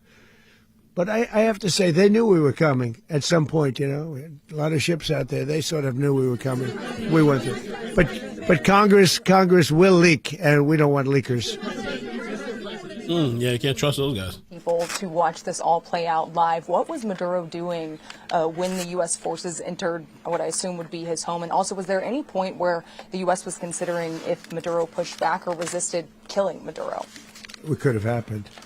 It could have happened. He was trying to get into a safe place. You know what a safe place is, all steel. And he wasn't able to make it to the door because our guys were so fast. They went through the opposition so fast. And there was a lot of opposition. People were wondering, did we get them by surprise? Sort of surprised, but they were waiting for something. It was a lot of opposition. There was a lot of gunfire. You saw some of it today. But he was trying to get to a safe place, which wasn't safe because we would have had the door blown up in about 47 seconds, they say on average, regardless of how thick the steel was. It was a very thick door. It was a very heavy door, but he was unable to get to that door. He made it to the door. He was unable to close it. Go ahead, finish. Where is Maduro going to be in the time being right now? Do you know his exact Well, whereabouts? eventually, ultimately, in the near future, he's going to be brought to New York. And where is he going to be held? Where is he going to be held in New York? Do you know? That's going to be up to the officials that do these things. Mr. President, the U.S. has something of a mixed track record of ousting dictators without necessarily a plan for what comes afterwards. Not with Did me. that weigh on your decision? Well, that's why we had different presidents, but with me, that's not true. With me, we've had a perfect track record of winning. We win a lot, and we win. If you look at Soleimani, you look at al-Baghdadi, you look at the Midnight Hammer. Midnight Hammer was incredible. Right now, you wouldn't have peace in the Middle East. We have essentially peace in the Middle East because of that. If we weren't successful with Midnight Hammer, you wouldn't have peace in the Middle East. So, with me, you've had a lot of victory. You've had only victories. You've had no losses. Yeah. How long do you expect the U.S. to run Venezuela, and how soon do you want the Venezuelan people to hold elections? So I'd like to do it quickly, but it takes a period of time. You know, we're rebuilding. We have to rebuild their whole infrastructure. The infrastructure is rotted. It's actually very dangerous. It's blow-up territory. Oil is very dangerous. It's a very dangerous thing to take out of the ground. Can kill a lot of people. It has killed a lot of people doing just that. The infrastructure is old. It's rotted. Much of it is stuff that we put there 25 years ago, and we're going to be replacing it. And we're going to take a lot of money out so that we can take care of the country. Yeah. Are you saying that Secretary Rubio and Mr. President, China, Russia, and Iran have interests in Venezuela? How does this operation affect your relationships with them when it comes to the oil and drugs? In terms of China and Russia, Russia when we get things straightened out. But in terms of other countries that want oil, we're in the oil business. We're going to sell it to them. We're not going to say we're not going to give it. In other words, we'll be selling oil probably in much larger doses because they couldn't produce very much because their infrastructure was so bad. So we'll be selling large amounts of oil to other countries, many of whom are using it now, but I would say many more will come. Are you saying, Mr. President, are you saying that, Mr. President, are you saying that? Mr. President, thank you. What is your message to the people of Venezuela today? Of course, the civilian population specifically, they have a lot of questions. What is your message to the people of Venezuela? That you're going to have peace, justice. You're going to have some of the riches that you should have had for a long period of time. It was stolen from you. But you're going to have peace, and you're going to have safety. You're going to have justice. You're going to have a country. You're going to have a real country. You're going to have potentially a great country. You know, if you go back 20 years, maybe even a little longer ago, it was a great country. Send me a duck emoji. POS. Smiley face emoji. Smiley face emoji. The United States will be Venezuela on steroids. That's what would have happened. Had we lost the election, the 2024 election, we suffered so badly. When you look at the border from 2020, what they did, what Joe Biden administration did to our country should never be forgotten. But if we had to go through another year of that, we would be exactly where Venezuela was in terms. I used to say, if they win, we're going to be Venezuela on steroids, and that's what would have happened. President, thank you. Are you saying that Secretary Hegseth and Rubio are going to be running Venezuela, and will you be sending in U.S. military troops to provide? They're going to be a team that's working with the people of Venezuela to make sure that we have Venezuela right. Because for us to just leave, who's going to take over? I mean, there is nobody to take over. You have two people. A vice president who's been appointed by Maduro, and right now she's the vice president, and she's, I guess, the president. She was sworn in as president just a little while ago. She had a long conversation with Marco, and she said, we'll do whatever you need. I think she was quite gracious, but she really doesn't have a choice. We're going to have this done right. We're not going to just do this with Maduro, then leave like everybody else, leave and say, let it go to hell. If we just left, it has zero chance of ever coming back. We'll run it properly. We'll run it professionally. We'll have the greatest oil companies in the world go in and invest billions and billions of dollars and take out money, use that money in Venezuela. And the biggest beneficiary are going to be the people of Venezuela. And also, I can't stress this strongly enough, the people that got thrown out of Venezuela that are now in the United States, and frankly, some want to stay and some probably want to go back. Yeah. In the country, and were any of the detained Americans? Well, right now they're very protected because nobody's going to mess with us. They're very protected. The people of, and we let them know that you better not touch one of them. Are you concerned that bad elements of the Maduro regime will remain in place? Well, we know who they are. We're on them. And they're acting much differently now than they would have acted 2 days ago. Okay, wait. Behind you, please. Mr. President, why is running a country in South America America first? Well, I think it is because we want to surround ourselves with good neighbors. We want to surround ourselves with stability. We want to surround ourselves with energy. We have tremendous energy in that country. It's very important that we protect it. We need that for ourselves. We need that for the world. And we want to make sure we can protect it. Yes, sir. Please, go ahead. Is there a message here for Cuba and Diaz-Canel? Well, Cuba is an interesting case. Cuba is, not doing very well right now. Yeah, Cuba, man. That system has not been a very good one for Cuba. The people there have suffered for many, many years. Mm-hmm. And I think Cuba is going to be something we'll end up talking about because Cuba is a failing nation right now, very badly failing nation. And we want to help the people. It's very similar in the sense that we want to help the people in Cuba, but we want to also help the people that were forced out of Cuba and living in this country. Do you want to say something about that, Marco, please?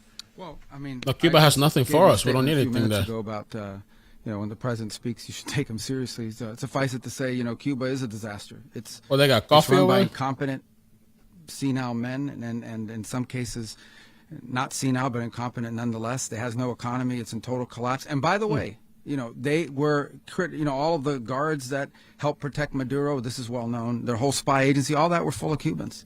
I mean, it's amazing. This poor island took over Venezuela in some cases. One of the biggest problems the Venezuelans have is they have to declare independence from Cuba that tried to basically colonize it from a security standpoint. So, yeah, look, if I lived in Havana and I was in the government, I'd be concerned, at least a little bit. Oh, shit.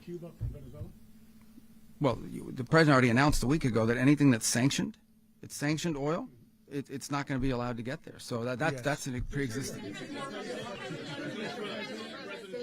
The answer is yes. Yes.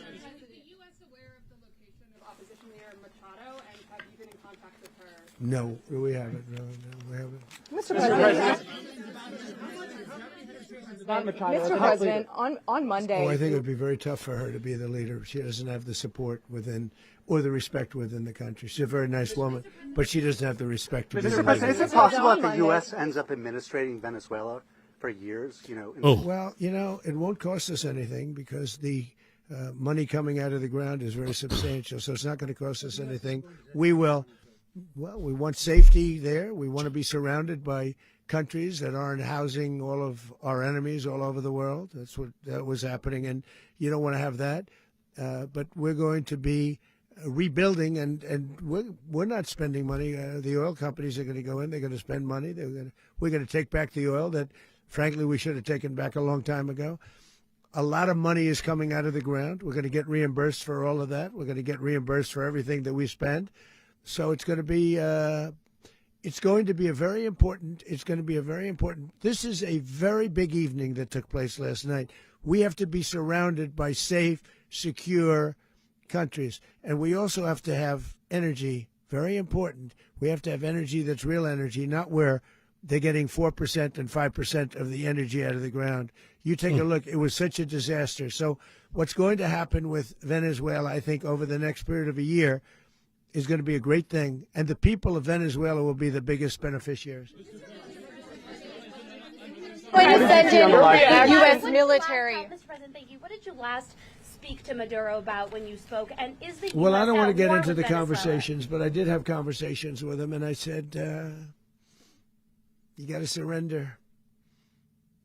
And I actually thought he was pretty close to doing so, but now he wished he did, yeah. You said that Maduro is responsible for drug trafficking. You recently pardoned the former president of Honduras, who was convicted of many drug trafficking. Can you explain how these two situations are different? And would you ever pardon Maduro? I endorsed, as you know, the winning president, the man who won in Honduras. I endorsed the man who won in Chile. I endorsed the man who won in Argentina. And we are doing very well with that whole group. What the man that I pardoned was, if you could equate it to us, he was treated like the Biden administration treated a man named Trump. That didn't work out too well for them. This was a man who was persecuted very unfairly. He was the head of the country. He was persecuted very unfairly. And there are a number of them. and we felt that it was a very unfair situation that happened to him. He's also a party member of the man who won, so obviously the people liked what I did. And one of the reasons that was done is because of the fact that the party in power felt very strongly that that man was treated very badly. I studied it very quickly, and then I studied it in great detail. I went to a lot of the people standing behind me, and they felt that that man was persecuted and treated very badly. That's why I gave him a pardon. You referenced boots on the ground earlier. Can you just sort of button this up? Do you envision the U.S. military having a presence in Venezuela as the U.S. runs that country? No, we're going to have a presence in Venezuela as it pertains to oil, because we have to have, we're sending our expertise in. So you may need something, not very much. But no, we're going to be taking out a tremendous amount of wealth out of the ground. And that wealth is going to the people of Venezuela and people from outside of Venezuela that used to be in Venezuela. And it goes also to the United States of America in the form of reimbursement for the damages caused us by that country. So I want to thank you all very much. Thank you. Do you have one? Yes, please. You were so nice before. I'm going to give you the final question. Go ahead. Thank you, Mr. Unless President. it's a bad question, in which case I'll go one word. It's about who? It's about Putin, if you want. About Putin. Well, that's always nice You had to a phone, talk about Putin. You had a phone call with him Yeah. on Monday. Did he talk at all about Maduro? Did y'all talk about this? No, we didn't. And We then, never spoke about Maduro. Are you mad at him right now? I mean, there's this I'm not intelligence. thrilled with Putin. I'm not thrilled with Putin. He's killing too many people. I thought that would be so.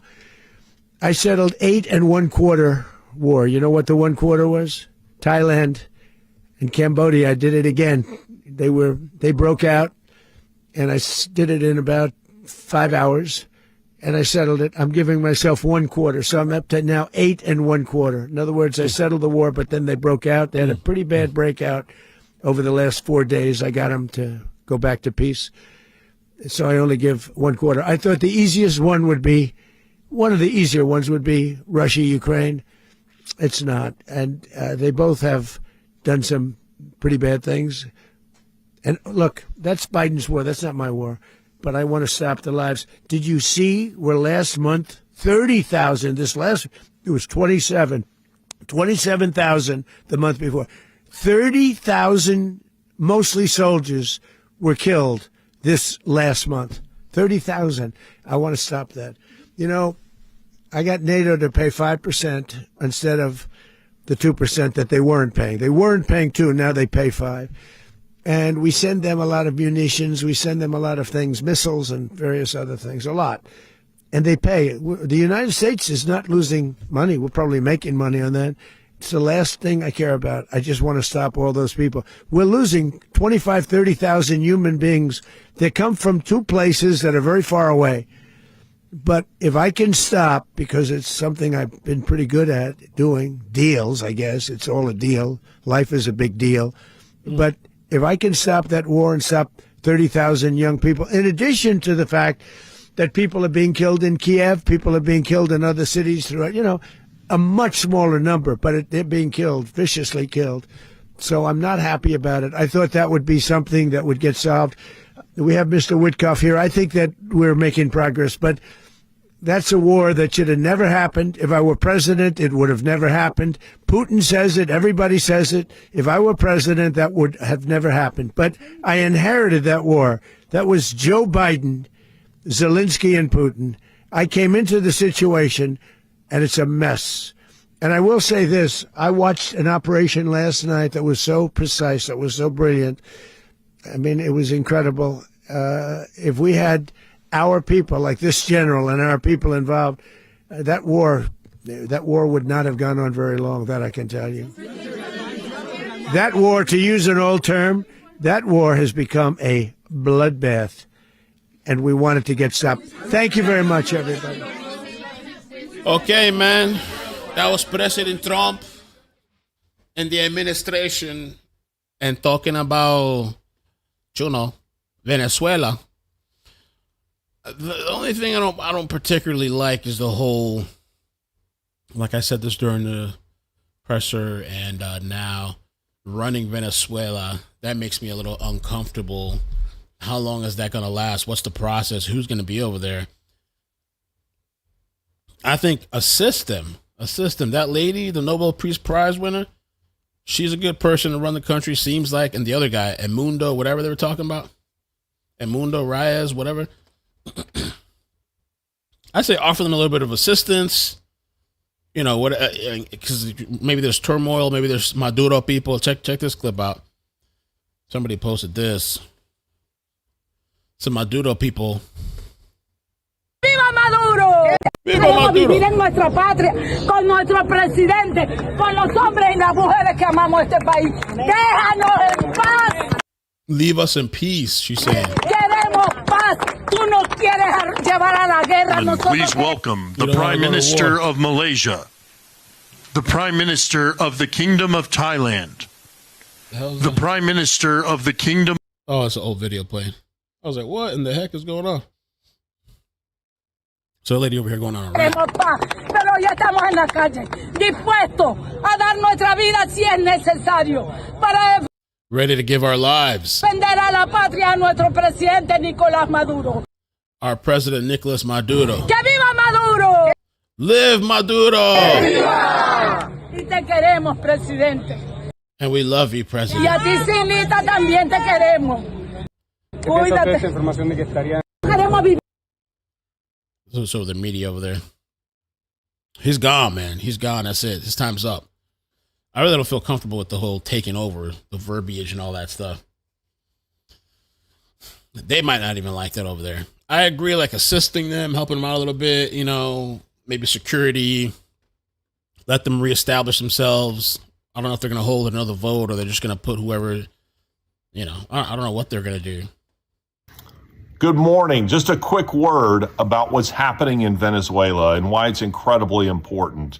In my 5 years of following migrant caravans and going into migrant camps all over South and Central America and straight up to Mexico City where they were boarding the train of death, as it's sometimes called, or La Bestia, the beast, to go all the way to the U.S. border, a plurality, if not a majority, of those people that I was encountering who were risking their lives were Venezuelan. And when you talk to them, and I'm not talking about the criminal element, I'm just talking about ordinary people. When you talk to them, what you discovered is that most of them wanted to go home. They would tell you that their own country had become a socialist hellhole, and it was just impossible for them to feed their families. And so a typical story would go where a guy had left Venezuela, he'd gone through the trochas, the illegal pathways between Venezuela and Colombia, and then made their way across over to Darien. And if they survived that, then working their way up to Mexico City, where again they would board the freight train there that it would take them to the U.S. border.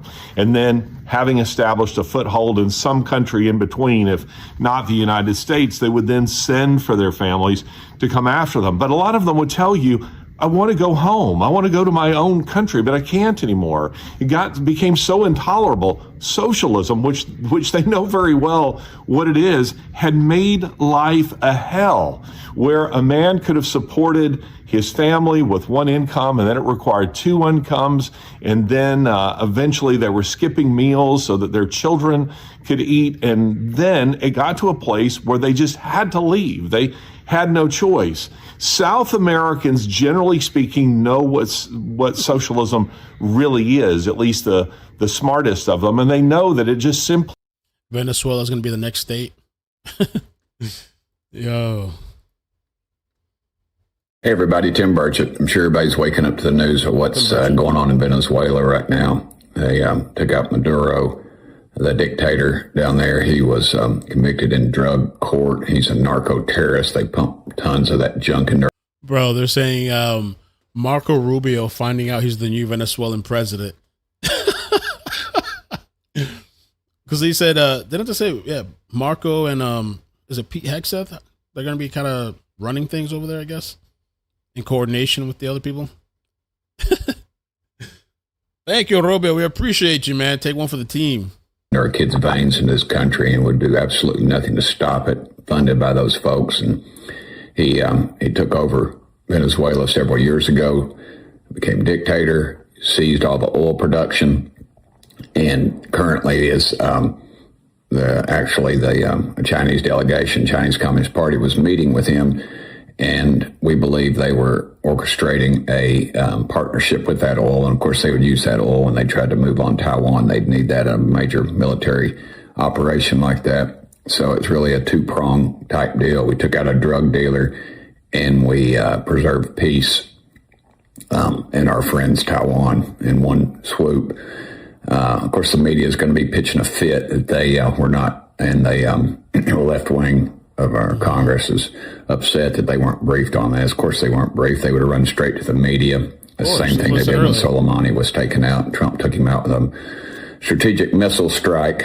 And so it's, as you see on the History Channel, what happens with drug dealers, thugs, and international thugs and dictators and mobsters. They always either swing them by a rope, shot in some alley, or take an international perp walk and getting ready to do some serious time. And that's what's going to happen to Maduro. He's been seized, and his wife, DEA, had him. And so I think he'll be away for a long time. And I've said it many times. You know, I don't know that I want Donald Trump teaching my Sunday school class down here at the Baptist Church. But dadgum, I love him in the White House. So we'll see what happens. He's going to brief the country at 11 from Maryland. Well, I guess that was pretty interesting. I wasn't expecting to wake up to that today. I woke up earlier, like at 6 or something, 5, 6 in the morning.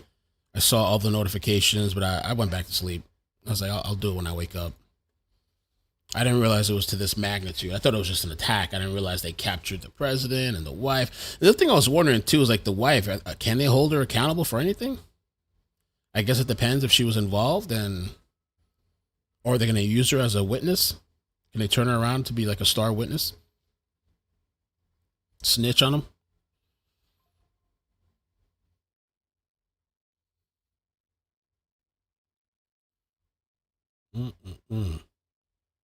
And all these other people are kind of like, oh, shit.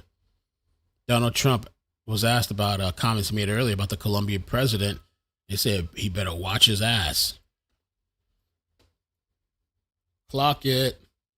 Simple. Mr. President, so Colombian President Gustavo Petro, a couple weeks ago, he said he's got to watch his ass. And today he said he's not concerned about anything happening to him in the aftermath of this operation. So just what your message is about that. He has cocaine mills. He has factories where he makes cocaine. And, yeah, I think I stick by my first statement. He's making cocaine. They're sending it into the United States. So he does have to watch his ass.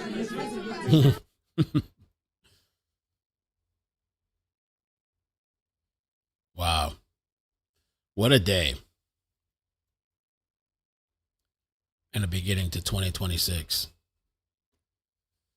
Well, I hope that it turns out good, man. And I want these people to run their own country and have a democracy over there.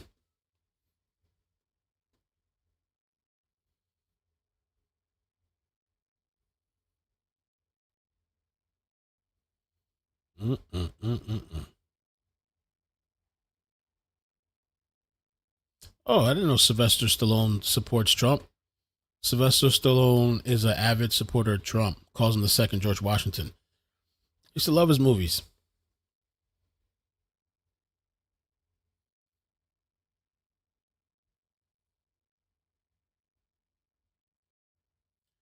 I don't know about Tucker Carlson, man.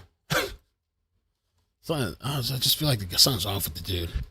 Tucker Carlson just 2 months ago said that Maduro falling would create thousands of refugees. When this obviously didn't happen, will his audience... When this obviously doesn't happen, will his audience hold him accountable for lying to them again? So the question is why? Why are we doing this? Why are we so opposed to Nicolás Maduro? So if you ask someone on the street, random person, why are we against Nicolás Maduro? The answer you're going to get is, who's Nicolás Maduro? But if you find someone in South Florida, for example, who knows who Nicolás Maduro is, who can identify where Venezuela is on a map, that person will almost certainly say, well, because he's a communist or a socialist, he's exceedingly left-wing. And that is true. Nicolás Maduro and his government are very left-wing on economics. Not on social policy, by the way, which is kind of interesting. In Venezuela, gay marriage is banned. Abortion is banned. Wow. Sex changes for transgenderism are banned. It's one of the very few countries in the entire hemisphere with those policies. It is on social policy, not defending the regime, just saying, one of the most conservative countries in North or South or Central America. Only El Salvador really comes close, which is much smaller, of course. And by the way, the U.S.-backed opposition leader who would take Maduro's place if he were taken out is, of course, pretty eager to get gay marriage in Venezuela.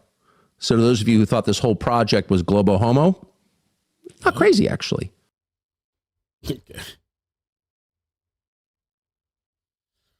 All right. Well, y'all done went and bought up all the fucking chickens, and now y'all are posting the dumbest shit ever in the chicken groups on Facebook. It's fucking hilarious. But anyways, here's how I can tell you bought chickens, because eggs are expensive, just by what you post in those groups.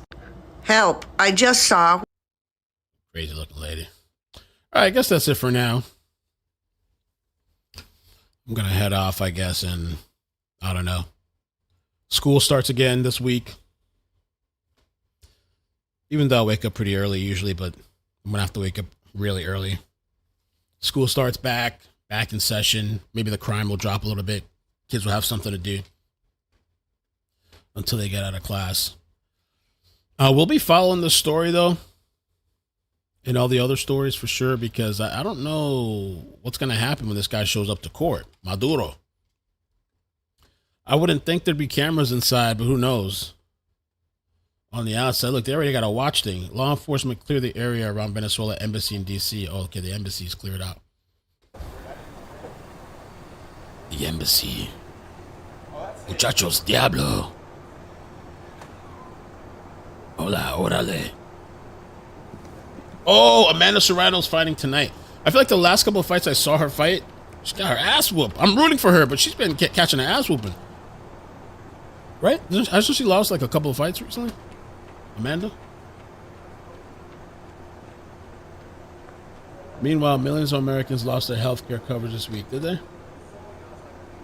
I signed up for new insurance because I don't like the last one I had. Insurance is bullshit, though. It's really shitty. They really rip off people. But I signed up for some new insurance that's supposed to be a little bit better. We'll see.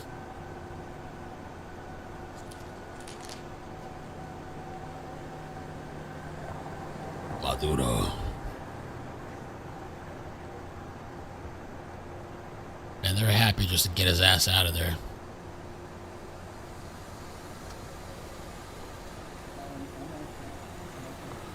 Trump's really done it, huh? What most would probably be afraid to do. He's ballsy. Motherfucker's ballsy. Man, President Trump just said, dude, President Trump is the only person that I know that will start off the year by kidnapping his enemies. I mean, Trump went there like a thief in the night and snatched up the Venezuelan president like his ass was a damn baby. He snatched that nigga up like a newborn baby, bro. Kidnapped him. This is by far the fastest war I think I've seen in my lifetime. The 1 hour war. Only Donald Trump would have. Special Ops, Splinter Cell. Trying to think of some other games. Snake, Metal Gear Solid. Splinter Cell. Anybody remember Splinter Cell? That game back in the day was pretty cool. Splinter Cell. Some crazy ops to get in there, extract this guy. Have a 1 hour war. Now the same liberals that put those Ukrainian flags up, that supported us fighting and using up taxpayer dollars for years and years and years on end, they're going to find a way to twist this and blame Trump. They're going to find a way to make this seem like it's a bad thing. Guys, we just witnessed a 1 hour war. You talk about a show of strength. This just gave us protection like no other. Who wants to deal with a country that can end your shit in an hour? It's a relative. Extract your ass. These presidents of these other countries, you're going to have to sleep in a box. In a metal box. Every night they're going to have to lock themselves up in a box. Relatively small nation, but Ukraine is too. And look what we did to them. It's a show of force. You don't mess with the United States. Donald Trump is undefeated, bro. I have to overly glaze him right now. Nigga, we just witnessed a 1 hour war. 1 hour.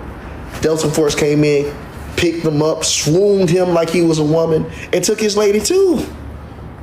Not only Trump took him, he took his wife too. He said a family that get kidnapped together, they stay together. Trump ain't playing with them. And for all the black people say, oh, you tap dancing for Trump. What do we want?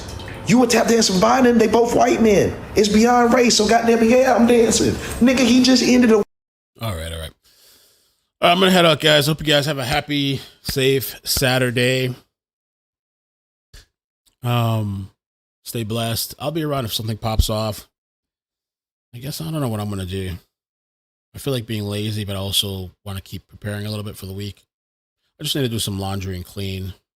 Pretty much. Laundry and clean. And I don't know if my mother's coming by or not, but some of the people in the chat are really obnoxious. Can we please? Well, the chat's been crazy. The chat has been the chat has been nuts. Some of it. I'll catch you guys later. Bye. Bloop, bloop, bloop, bloop, bloop, bloop, bloop, bloop, bloop, bloop.